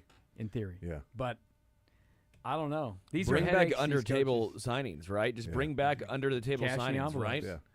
Well, I mean, when Strong ass offers. Right. That's what we need. McDonald's bags. The guy at Tennessee. Yeah. He's giving out McDonald's bags of money. the Emory envelope. Talk with, about a Happy with Meal, huh? Kentucky and old sent to the wrong place. who was it? The Oklahoma State coach that went Sutton. to Sutton. Yeah, Sutton. That's the Emory. It just busted open on its own. Western Union receipt. Western Union. Yeah, in, I have no idea what happened there. Trash can in Manhattan. Oh, But yeah. Oklahoma, Jeez. though, by the way, Was that Samuels? always played Jamal by the Samuels? rules, right? Oh No. my gosh, There's two of them. I know. There's They come there's, back. there's two of the turkey buzzards. look at that, just flying over our domes right yeah, now. that's great. Oklahoma didn't It's like a always play by stealth the rules. bomber. Oklahoma spent years on probation. What? Years. They didn't have fake jobs or anything at like car washes or anything. They didn't get or put on probation just- for that. No, not at all. They just kicked the guys off the team. Yeah. Which, by the way, who cares? If that's Yeah. what somebody's willing to pay you, then if somebody's willing to give you that money, then great. Then that's their choice to give you That's that their money. deal. I'd love to have a fake job at a car dealership. That'd be Oklahoma was awesome. on real probation when I was in college. Couldn't even be on TV. Double secret. Sterling. double Double secret secret it wasn't probation. They made it known. Yeah, it was double public probation. No TV. No TV. You just have to do what KU does. We punish ourselves first, and then we don't have to deal with it. Yeah, you and know? Okay, he was Missouri- on probation then too. Yeah, Missouri just tells on themselves. Like, that hey, was by the way, dumb. NCAA. Hey, guys. They were also on probation when We- I was in school. I we robbed broke- a and bank. Oklahoma State was on probation. We when I was in broke school. the rules. Sorry about that. Bunch of nerds. But we understand it that you guys have said that if we tell you those are mitigating circumstances and you will then go eat, you didn't go eat. We No. got work. Okay. Didn't go work. Our fault. We shot ourselves in the foot so Missouri we and wouldn't lose a Oklahoma State leg. learned that the hard way. And you actually took both legs. Okay. That's interesting. But now who's in charge? Don't know. Yeah. Well, But I am that's just excited about going smart. down there to Yeah. talk to these coaches and see what's shaking because it's just a year ago. Yeah. Everything's kind of changed. This Right. league is changing too. I mean, that was the first Playoffs year are last year, changing. the They're going to playoffs are expand changing. soon. Ask Chris Kleiman if and Lance Leipold if they would like a dome on the Kansas side in case there's a college football playoff game that maybe they might get a date Get Peter. there in the Yeah. semifinal or a championship game there at a dome on the Kansas side. Huh? You played football games in this Arrowhead. Did you want to play there again, or would you rather have a new, shinier stadium? Like to have a shiny stadium that could host some It's college closer. football semifinal playoff games. Maybe you're playing in one of them. Maybe it's kind of like a de facto home game for you, Chris or Lance. Would you like that, huh? Yeah. Would you like that? Would you like to have a big dome near you? Maybe. But at Cleveland, the Browns got approved. That the governor signed off on the deal there. They are getting. They're moving kind of outside of town. They're moving right? outside of. Yeah, they had to rewrite the Art Modell rule in Ohio. They had to rewrite it to where it allows you to move cities in Ohio now. It used to be you couldn't move outside of Cleveland or Cincinnati. Now, since they're moving to like saying a there's suburb, always a way to figure something out. they have changed it to outside Ohio, which I'm really looking forward to Cincinnati going, Bengals, we're moving to Dayton then if you don't give us a new stadium. We're going to move. It's not going to be the Blue Jackets Columbus, anymore. baby. Ohio State, we want a new stadium or we're moving to Columbus, Ohio. Well, LeBron goes Akron. In true Bengals Right. fashion, they actually made a terrible deal early already just Yeah. to renovate half. They get Yeah, half I know. of the money that they wanted to renovate the stadium. Well, the they got a Browns, bad lease. the Browns are building a brand new. It is an enclosed Yeah. stadium. It's not going to be a rolling roof. It's going to be like $2.5 billion. They're only getting $600 from the state. Yeah. So I'm really curious to see what else they're going to get in this deal because they're not getting 50%. They're only There's getting a lot of $600 million of football a stadium stuff $2.5 going billion down. dollar. Buffalo's building, Dome. Tennessee's building. Yeah. The Bears, allegedly. Yeah, right. What if they Who knows took where? less, Browns. and then the city has to pay the rest of Deshaun Watson's contract? Like that That's would be a hell of a almost deal. over it. That That's would what's be a crazy. pretty good deal. The state is giving them $600 million. They're giving Deshaun Watson $230. That's close to over, isn't it? Deshaun Watson should have to pay for the stadium. Isn't his last one this year, maybe? Or I'm not? looking He's it got up like right 2 more now. years, Well, right? Because it was a I 5-year think deal, it gets correct? very expensive to get rid of him right now. Yeah, like it's 2 right more now, years. it's Well, like he's a getting his huge money. dead cap. Yes. He's getting his money. It's like a baseball. Where's the potential out, Sterling? 2027. Oh, still got So he's got 2 years, 25, 26, and 3 27. years? He's got to go 25 and 26. He's out okay, 27. 27. through? 2 more Okay, so years. there's 2 more years left Yeah, on that it's deal. like a so- it's like a baseball. Does it contract. have They a have potential out there for There's no Spurgeon? outs. It's all Nope. guaranteed. It's all right? guaranteed. No Yeah. outs. Oh my goodness! It's an MLB mean, contract. 25, 26. Then he has 3 void years where they're paying him. so stupid. Dead cap hit. It looks like in What was the return 27 on is investment for that 50 one? million. Oh. That's quite the return. Well, on when they investment. stop paying him, He's then not they going to can lose him any invest games in, this year, right? They can invest in the stadium. Will Deshaun Watson be a Brown when they break ground on their new stadium? I don't think the Browns. They're going to have break that. ground in the next 2 years, I guess. Listen, their So- ownership's fantastic. They got it I all know. figured out. Right. That's what's really surprising is that their ownership being their ownership, that they only got $600 million from the state for what they're saying is a $2.5 million Maybe enclosed they stadium. got a lot of money. Maybe they're going to How the heck has he saw all this money? Saw. How has he saw all this How'd money? How'd he seen all this money? I Get think that's Shane in here. probably How'd he closer. seed it all? How did he see it? Seed? He That seeded was it just all. one of the dumbest, worst Yes. trades. It's the dumbest. Trade acquisition. and signing. How? But like, in how is NFL it- history. How are the Sports Browns history. at some Sports? point I not think able to sports get out history. underneath this? This Because just they gave him a guaranteed They gave him a contract. guaranteed And then contract now, and all the draft apparently, picks. now they're saying the league has colluded, possibly. They're not. They wanted to, but They have the an individual owner-only owners- meeting every year, so it's kind of hard to pin collusion on these guys when really they could just have it all in a closed-door meeting. Right, because each individual yeah, but then you owner is see gonna the pay what they want. Chargers and the Arizona Well, we all owners thought, text each other honestly, we about thought the this was going to minutes. be the They all beginning made of their lots guy of the highest contracts paid. like that, and no one else did it. So they No. probably did collude. Or else they all realized, you don't even have to collude. Just look at this and go, this is dumb. 100%. That's what I said. Yeah. You didn't even have to have those messages. No, I Just think it's- everyone knew it was He dumb. sat in Houston and didn't play for an entire year. And they thought, you know what we should do? We should trade for this We guy. should give up first-round draft picks and fully guarantee a With contract. knowing he was going to be suspended Yes. Yeah. for part of it. The major part. Yeah. And then they said bye to Baker. Now Baker got hurt, and Mm-hmm. they didn't give him the fifth-year option. And he had Who's won won playoff games? Baker or Deshaun? Baker. Oh, Bake. wow. Shocking. Just unbelievable how they finally got. I mean, listen, Baker's no like Hall of Famer, Mm-hmm. but they had a guy who was a good quarterback who made their franchise better, who went out and played hurt and did all those things. It's like another Bernie Kosar. and then like he could have been like the dude up there. Those draft picks and the money they spent on Deshaun Watson put it around Baker Mayfield.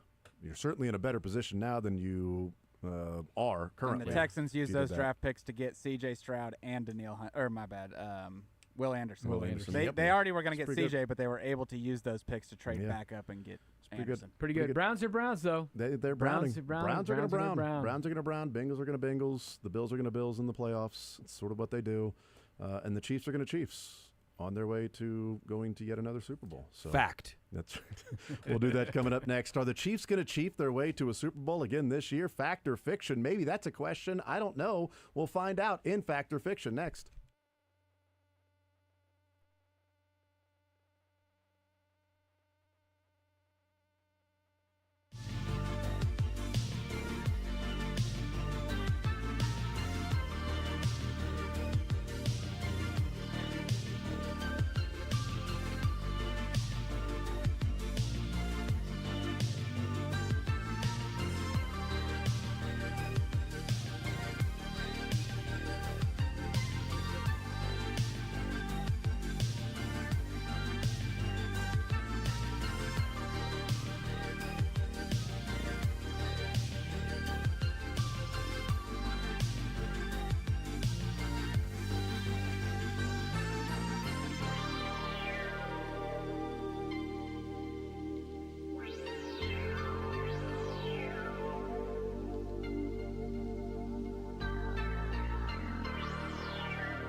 All right, time for a little fact or fiction. Fact. Who should we start with? Me. Lebo, do you live after midnight?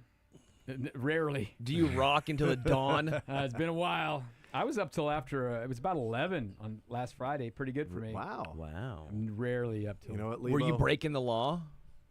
breaking the No. law? Breaking the. Were you taking painkiller? No. We were singing karaoke, though. What song? You Say Yes? Off of Point of Entry? No, I didn't sing any Judas Priest. It wasn't for the audience. You're metal god in my eyes. Yeah, I'm a metal guy, but I did sing one Led Zeppelin song. The What song? The kids didn't like it. Go to California. It's easy. Oh, yeah. You could have sang a whole lot of love, though. Did you really get I it? don't want to get too screechy. My wife hates that. Yeah. Why would you do Why that? does your wife hate that? She doesn't like when I She doesn't sing. like when he gets screechy. I like, well, has she listened to Gruff Ruppin'? Yes, and she doesn't like most of that either. Oh, what? Shocker. Come on. Shocker. Shocker, it's worked out this long, you know? 30 years. Absolutely. Congratulations. on lifetime. that. Yeah, you don't need to be up that late anyway, Todd. The only thing open after midnight is your legs, so you need to make sure you get in, get your sleep, and get ready for the next day of your life. That's what Let's I do did. fact or fiction. Todd first, shall we do that? Yep. Sterling, what's the first question for Todd Lebo? He leads us off. Lebo! The Royals will get back to 500 at some point this year. Fiction.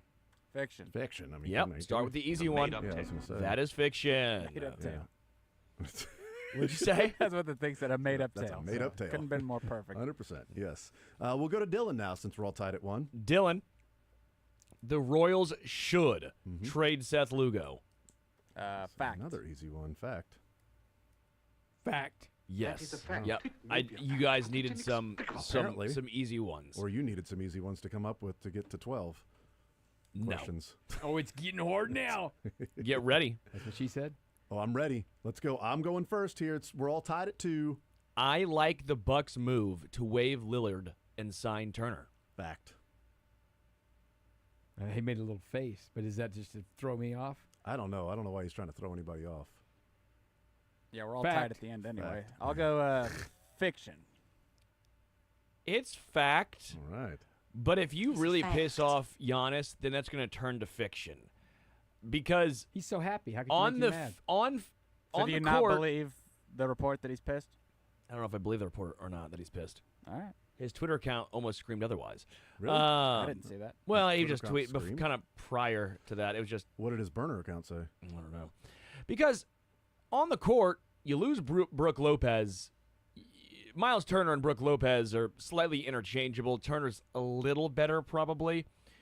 You weren't going to play Damian Lillard all year long because he's injured, right? So from an on-court perspective, it makes sense. So I'm in, but if you piss off Giannis, I'm out. Well, I mean, his Twitter account said Mood 100, and it's a picture holding a dinosaur, or from That's Toy Brooke Story. Lopez. Oh, that's Brooke Lopez. But that's the last thing he tweeted. So Oh, I'm that like, was 3 hours ago. But Yeah. still, that was at 10:30. When did the news break that yeah, they had probably pretty traded? close. Yeah. So. That was my point.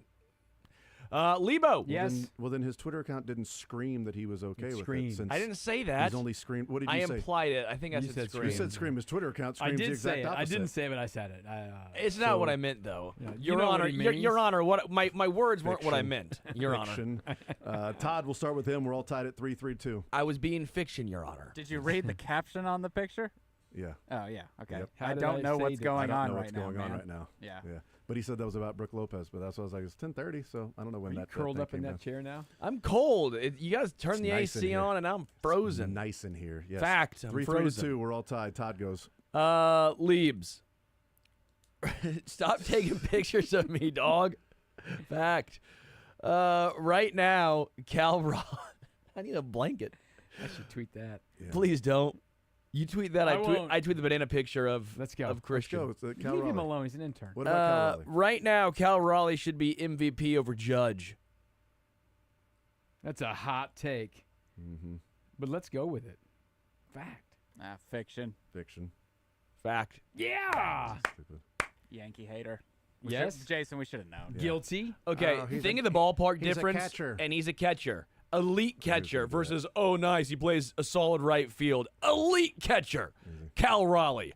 Most home runs prior to July since who? Barry Bonds. Barry Bonds. They're dominating their division too, which is Oh, wait. No, they're not. They're second place. Okay. Because look at the rest of the team. Man. Yeah, look at the payroll difference. Real close. Well, at least the Yankees Gosh, are dominating Yankees their are division. buns, dude. First place, but Can't Isn't it dominating the Rays? My God. being 6 back at first place is a little worse. Is Cal Raleigh, MVP over it? Judge. Would Fact. Would He the, has would the more home Yankees runs be than in Judge. first place in the West? And better defense. He No. has more home runs. At a than more Judge. Stop premium making position. good points over there. He has Todd. more home runs Fact. than Judge. Cal Raleigh Don't would be have all sour. 60 You're still tied, Jason. in New York. 4 We to all 3, are. 4 to 3 to 2. We are Yeah. tied. I just looked at the score. You're right, Todd. Good call. We are all tied. Dylan's up. Dylan, the Steelers won the trade with the Dolphins. Ooh. See, now we're getting God, into the these hard are ones. just awful. Wait, what? Awful choices. Can they both lose? Yeah. Well, that is a good point. I'll take the Steelers just because they're going all in. That would be I'm fiction, going by to the way. say, My bad. Yeah, fiction. No. Steelers won the trade. That's fact for you then. Oh, jeez. Fact. I'll go fiction. Banner day here for me. Killing it. Fact. It's fact. That a fact? Steelers won the trade. I think Jonnu Smith was a nice underrated aspect of that. I am intrigued to see what they do in the secondary because they're plush with cornerbacks, and now their safety room's not quite as good, obviously. But I don't really get it for the Dolphins because Minka hated there once, so now he's going to love it. Well, now he realizes Well, what he had. they're not going to change his position, maybe. I don't know. Yeah, I don't know. Flores Flores was was down I think there a then, lot of right? those people didn't like Flores was. Vic yeah. Fangio either, as well. A lot of the secondary had problems with him. So Who wouldn't love Mike McDaniel? Yeah. I do think the Steelers just won that so trade. chill, Chill. He man. wears Yeah. capri pants. That's pretty cool. Tomlin doesn't I wear don't think capri those are pants. called capris. They're not? I mean, Or that's they're what just your wife would call them, but sweatpants they're pulled called up? something else, I think. Just I don't know. sweatpants pulled up? Joggers, I think is what the kids call them these Joggers. days. All right, 5 to 3 You to call them 3. We're all joggers these tied. days? 5 to Intern 3 to says 3. yes. 5-3-3. We're all tied. Next one. It's the best I've Uh, ever done. To Leibs or to who? Me. To me. Me. Ace Bailey will be top 2 in Rookie of the Year voting. Fiction. Fiction. Fiction. I put fiction, Okay, so then. but I think there's a really good chance that I think Is he going to report 3. and play? I think he'll be 3rd. Who's he Didn't gonna- we have a who's he Walter gonna play for? Clayton's gonna go undrafted in the first round or something recently? No. I think it was a lottery pick. No, not me. We did. No, not me. No, These no, no. things go Okay. off in the ether. No one ever checks That's them. right. My bad. Not me. I think he actually gets probably 3rd in Rookie of the Year We voting. really should have one of the interns check these the Go next back. week. Yes. Go back and listen and check that. We start with Todd. It is 6 to 4 to 4. We're all tied. Todd, 6 for 6. Lebo. Halfway nervous. There. Halfway there. Chiefs offense ends up top 2 in most stats. Fiction. Dylan. Fiction. Fiction. Fact. Oh. Chiefs offense is going to be electric this year. Didn't last long there. You Todd. boys are wrong. 6 to 4 to 4. We are all still tied. Lebo, sorry about top that. You missed it. 2. Wow. Missed it. That's quite the jump from where they were to being top 2. All right, Dylan, we'll start with you on this one. 6 to 4 to 4. We're all tied. I So- hate that you have that picture of me, Lebo. oh, it's that saved in my phone now. That is. Some incriminating evidence right Yeah, You there. gotta not edit great. like a blanket and a nice warm cup of cocoa or something. I look like I'm 90. Yeah. Oh, It's pretty good. I hate it. Well, it's cold in here. I was pretty manly. But you talk like you're 19, so it's all good. What's Dylan's next? up What's first. the next 6 question? to 4 to 4. We're all tied. I want you to delete that. Nico Armijo Out there ends now. up as wide receiver 6. Dylan. Oh, that's right. You believe the 7th rounder is going to be our punt returner this year and a All-Pro. So I'm going to say fiction. I think that is going to be. I'm going to go fact. Fiction.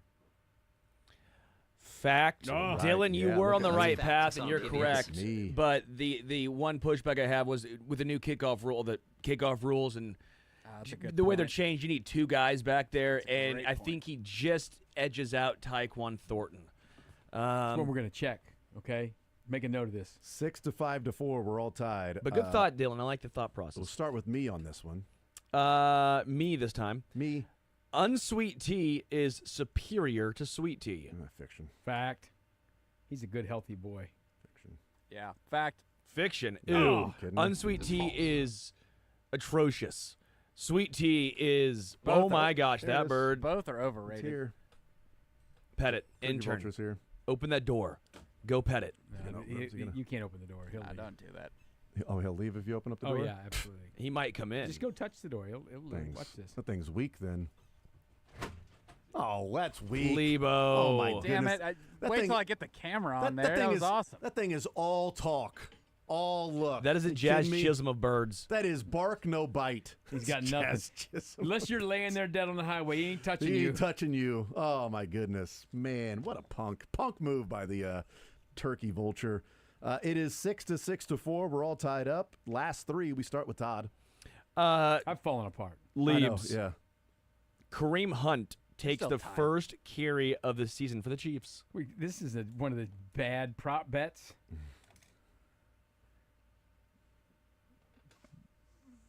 Fact. Yeah, I'll go fact. Fiction. Fiction.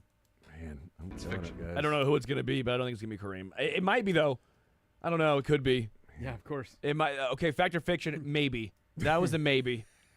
I was down 6-4. Now I'm You're winning. and Now now you're I'm up tied. 7-6-4. Well, you're We're all tied. tied. But we're still tied. 7 it to feels 6-4. tied. We're all tied. God, I made the first 6 in a row. I haven't won one No, since. nope. You're You're still You're tied. cold. You're the Royals right Ice now. cold. 6-4. We'll go to Dylan this time. Jack Caglione will still get to 10 home runs by season's end. Damn, that's quite a lowering of the I bar know, that right? we had a couple weeks ago. I'll go fact. Yeah, that's absolutely a fact. We'll fire Zoom off at some Absolutely, point. absolutely a fact. Fiction. Fact.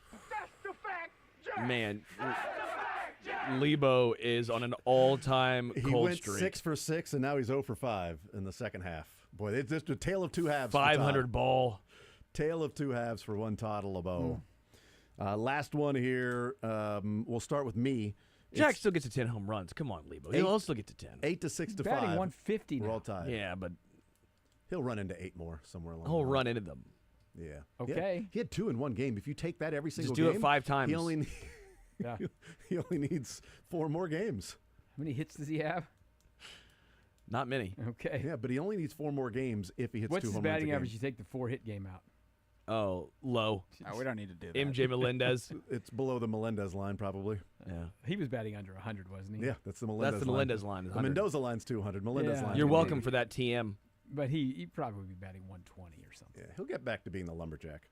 Okay. 8 to 6 to 5. We're all tied. I'll go first. Jason, Uh-huh. yellow Gatorade is the best Gatorade. That's It's not even a yellow. that's You tell me the fiction. original? Lemon, that yes, kind the of lemon? OG, the Like lemon? the one that got naturally called our stuff, Naturally- Gatorade. Well done. It's a fiction. So that's not yellow. That's whatever. Lemon lime, yeah, OG. Whatever. That's. I'll just go ahead and let's just fail out here. Sure fact. Fiction. Fact, yeah. It's the OG for a reason. Yellow Gatorade, that lemon lime, that John's the best Gatorade out there, Jason, we know it's guaranteed. Glacier Sean, Freeze, I right? mean, right. Yes. Anything but yellow. Glacier Blue, Freeze. Glacier white, Freeze is 2. blue, white. Glacier Light Freeze is blue. 2. That's light The, blue. the Glacier Freeze G2 is hands down. number Ew, one. Yeah. G2 can pound sand. Is it the How glacier about you just cherry? get Is some that water? white? I drink a lot of water, but Water. You drink sweet You tea and drink water. Gatorade is what it sounds like to me. yeah, well, sometimes I need a little caffeine when I'm playing basketball. It get you going. Is there caffeine in Gatorade? Not in Gatorade, but in the sweet tea. Oh, that's not much caffeine. It's good for A you, lot though. of sugar, though. It's good Plenty for of you. sugar. Have that sugar Sugar water. rush. Yeah, get that water. You got to have some water if you're going to be playing basketball. Yellow man. Gatorade is the best Gatorade. You guys, I've Lebo, never heard anyone call it yellow. what do you call it? Lemon lime? Well, it's I just kind of call it by chartreuse. the, I call it by the colors. You know, You it's call it red, chartreuse? Yellow, Yeah, yellow. Pass me that purple, chartreuse Gatorade. blue, green and- orange, white. You know, Yeah. No, Yellow. green's the cucumber. A cucumber Gatorade? Is there a cucumber Gatorade? There is. now? It's pretty Is good. there? Pretty refreshing. no, orange is way better than yellow. Orange is Way better. fine. Than yellow. It's way better. Fruit than yellow. punch. We can all agree is like thick though. It tastes thick when you The drink it. G2, it's not. G2, it's I don't drink You that know. stuff. what? You don't drink Gatorade? Are you a Powerade guy? I'm a water You're a boy. Blue, Prime- are you a you're- Blue Mountain? You're a Prime guy. All You and, I you and the drink- kids these days rocking that Prime. All I drink is water, unsweet tea, Water. black coffee, and beer. It's pretty much. Hey, black coffee, bourbon, the occasional yellow Gatorade, Yellow. sweet tea. Yellow. What? Yellow Gatorade. It's the yellow Gatorade. Gatorade. Gay what? Yellow Gatorade. All right, on to the Sweet bonus. What's the bonus question? Is it Gatorade flavors? I would love. It was gonna be. I actually deleted it. It was Gatorade flavors originally, I was and I gonna have to switched it for a Google 4th of some July names. question. I I actually know. wish I liked unsweet tea. I wish I better could for you. drink. Right. I don't Yeah. want to like the tea. I don't need to have it filled up. Although we get the That was the final. we get the Splenda tea from Milo's. After- so technically, there's Milo's no, is good no calories. stuff, We'll get the dude. Milo's is good. Milo's yellow. When our flight got canceled, and we had to spend the night Yeah. in Philadelphia, Right. You had water. we went to. Do you have any water ice? We went to the Chick-fil-A. They were out of ice, and by the way, I'm not a pop guy, but it was a Philadelphia airport, so they made everyone have Pepsi. Yeah, when in So Rome. they didn't have like Diet Coke for my wife. She was not happy with it. They had Dr Pepper, it's okay, but I wanted an unsweet tea, and they gave me a freaking sweet tea with Oh. like 2 cubes of ice in it, and I had to spend the night in the airport. And for you, that sugar probably kept you up all night. I didn't drink it. Oh. I threw it out. What kept you up all night? The sugar or the construction? The electricians kept me up all night with their Bluetooth speaker. The fact that you're trying to sleep in an airport. Sleeping in a chair. What kept you up all night? Do you Sleeping s- in a chair was Do what you kept me sleep up all on night. your luggage as a pillow or? Pillow? No, I just had a little backpack. They had our luggage. I saw a story. Apparently, there were a lot of flights canceled. Atlanta had just tons of people in it the other day, and I had made the joke. There weren't that many people sleeping in Philadelphia, but there was plenty though. And I made some sort of a sick joke about it looked like Gettysburg or something, bodies everywhere, But there was some guy on this quote. He said, "I've never seen so many bodies laying around in the airport in Atlanta." I said, "Dude, I get it, man. They canceled all these flights when we were there. There were people strewn about." Let's hope that doesn't happen next week. That yellow Gatorade would have helped you get your electrolytes Well, up. listen, if Petro and I have any problems getting to Dallas, he'll just drive there. We'll be there in less time than flying anyway. That's a good point. Now, going yeah. to Tahoe, different story. I was going to say, can he get me to Tahoe if I have any problems there? It's a different So it'd be story. just He'll going get you up into that hill from Vegas Reno. to Reno. No, I think I'm going to take the other route. You don't want to I think I'm risk gonna- if the. Yeah, I think I'm going to take the bus? shuttle. I think Well, Petro drive the shuttle. Wait, last time we were there, the shuttle got. Someone crashed into the shuttle. Don't Last bring it year. up. Don't bring it up. You don't like that. crashed into our shuttle. Not your shuttle. No, no. Someone else's shuttle. Someone else's. Okay. Yeah. You don't want to be on the shuttle that gets crashed into. No, it wasn't ours. Someone backed into a different not one. like a crash car. that's- You're that's- back in. No, it wasn't a crash. Someone You backed said crash. into it, and it was Put a little dent on it. You said crash. a big Have dent the in it. backup camera going. No, Yes. correct. All right, what's the category? What's the category here? By the Um, way, it's tied 8 to 7 to 5. Man, I had 6 in a row to start. bonus. Started thinking about it. July 4th Uh-huh. coming up. Yeah. Yeah. Friday. A fact. You're hosting the show. Fiction. Or I'll say that is fiction. Top 5 songs to play on July 4th. Wow, that's a tough one. I thought it was going to be Firecracker. I know I thought number it was one. too. All right. It was gonna be fireworks, and I go, well, Roman candles are they win. Just give me 5 Roman candles, and I'll shoot them at you guys. Yeah, okay. We'll take a timeout. We'll come back. Top 5 songs to play on the 4th. Or artists too. You can do artist and song, kind of a combo. Make it easier on you fellas. Okay. All right. We'll do that coming up next.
All right.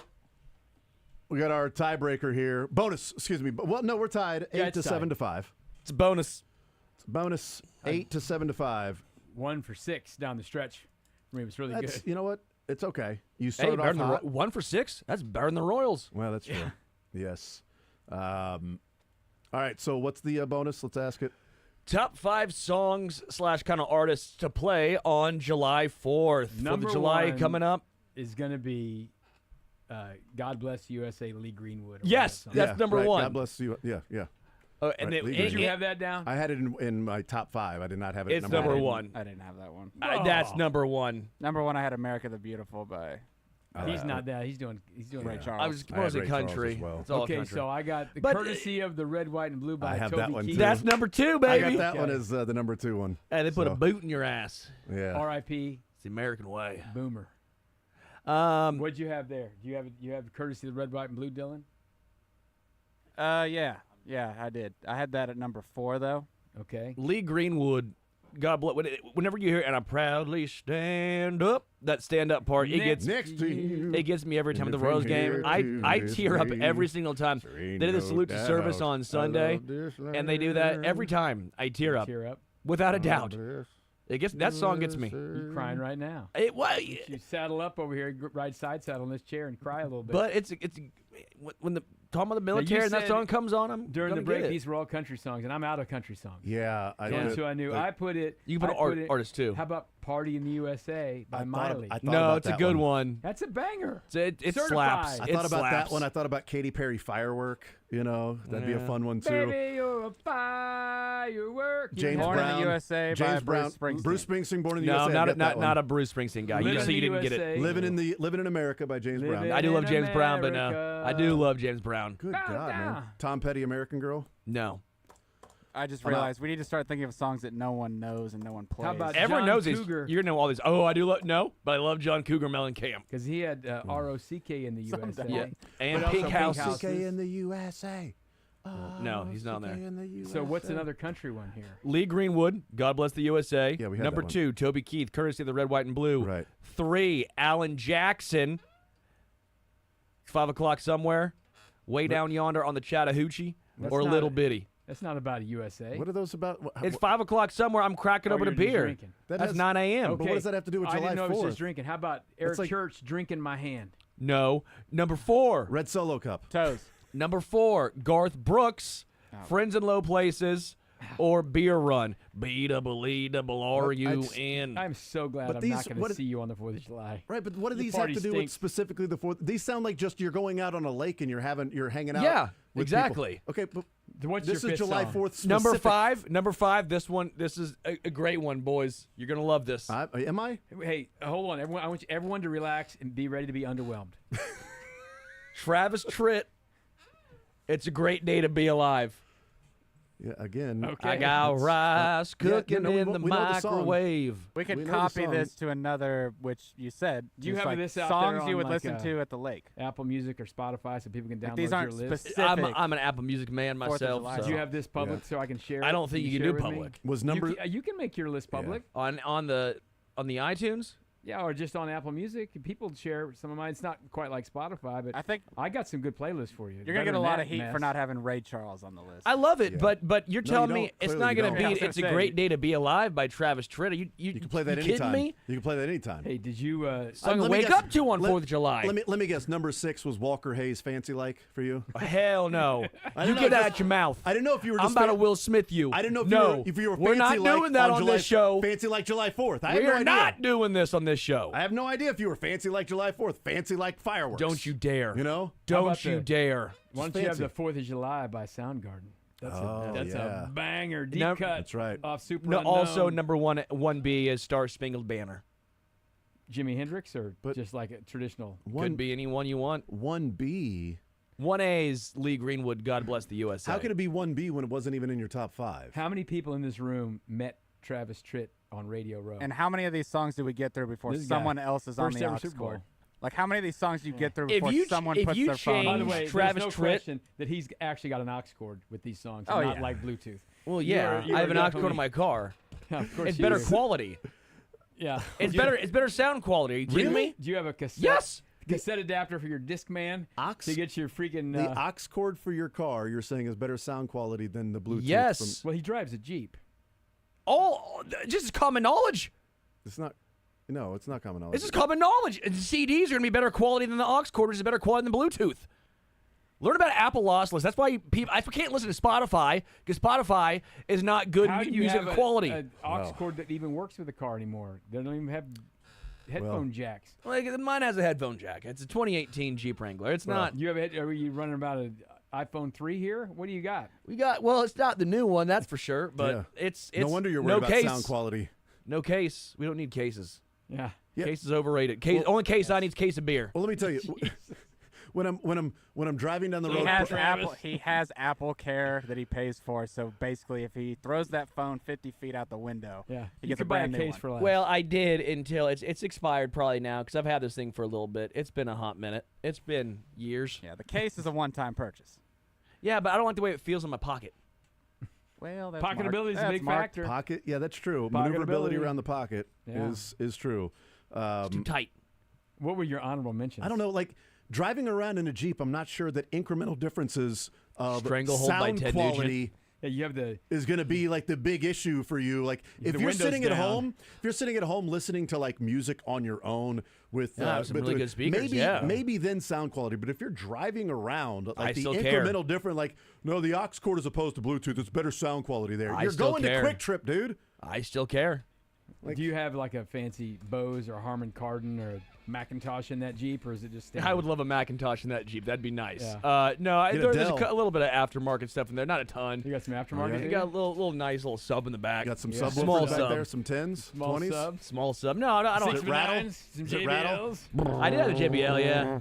No, that's the worst when you do that. He said some JBLs. No, Whatever happened to your old Jeep? Did you sell that finally? I finally sold it. I had a really good article written up for it. I thought I was going to get more money from it. Todd, the old Jeep didn't have a good enough aux cord. Yeah, I had to get rid of it. Old Jeep didn't have good enough transmission or anything in it. That thing was falling You apart. just sit out in the driveway and listen to Transmission music. transmission doesn't matter. It's the sound Well, it quality. stopped turning on at one point, and I go, that's probably about time. Turn it So- on. She won't turn over. So who won? Well, I did get first He two. got first Emmy. two. Emmy won. Oh, he What? didn't. Why? Yeah, he ain't got no J, but I feel like he likes Travis Tritt, so I'm going with him. Travis Tritt. Todd clearly won, and you lost.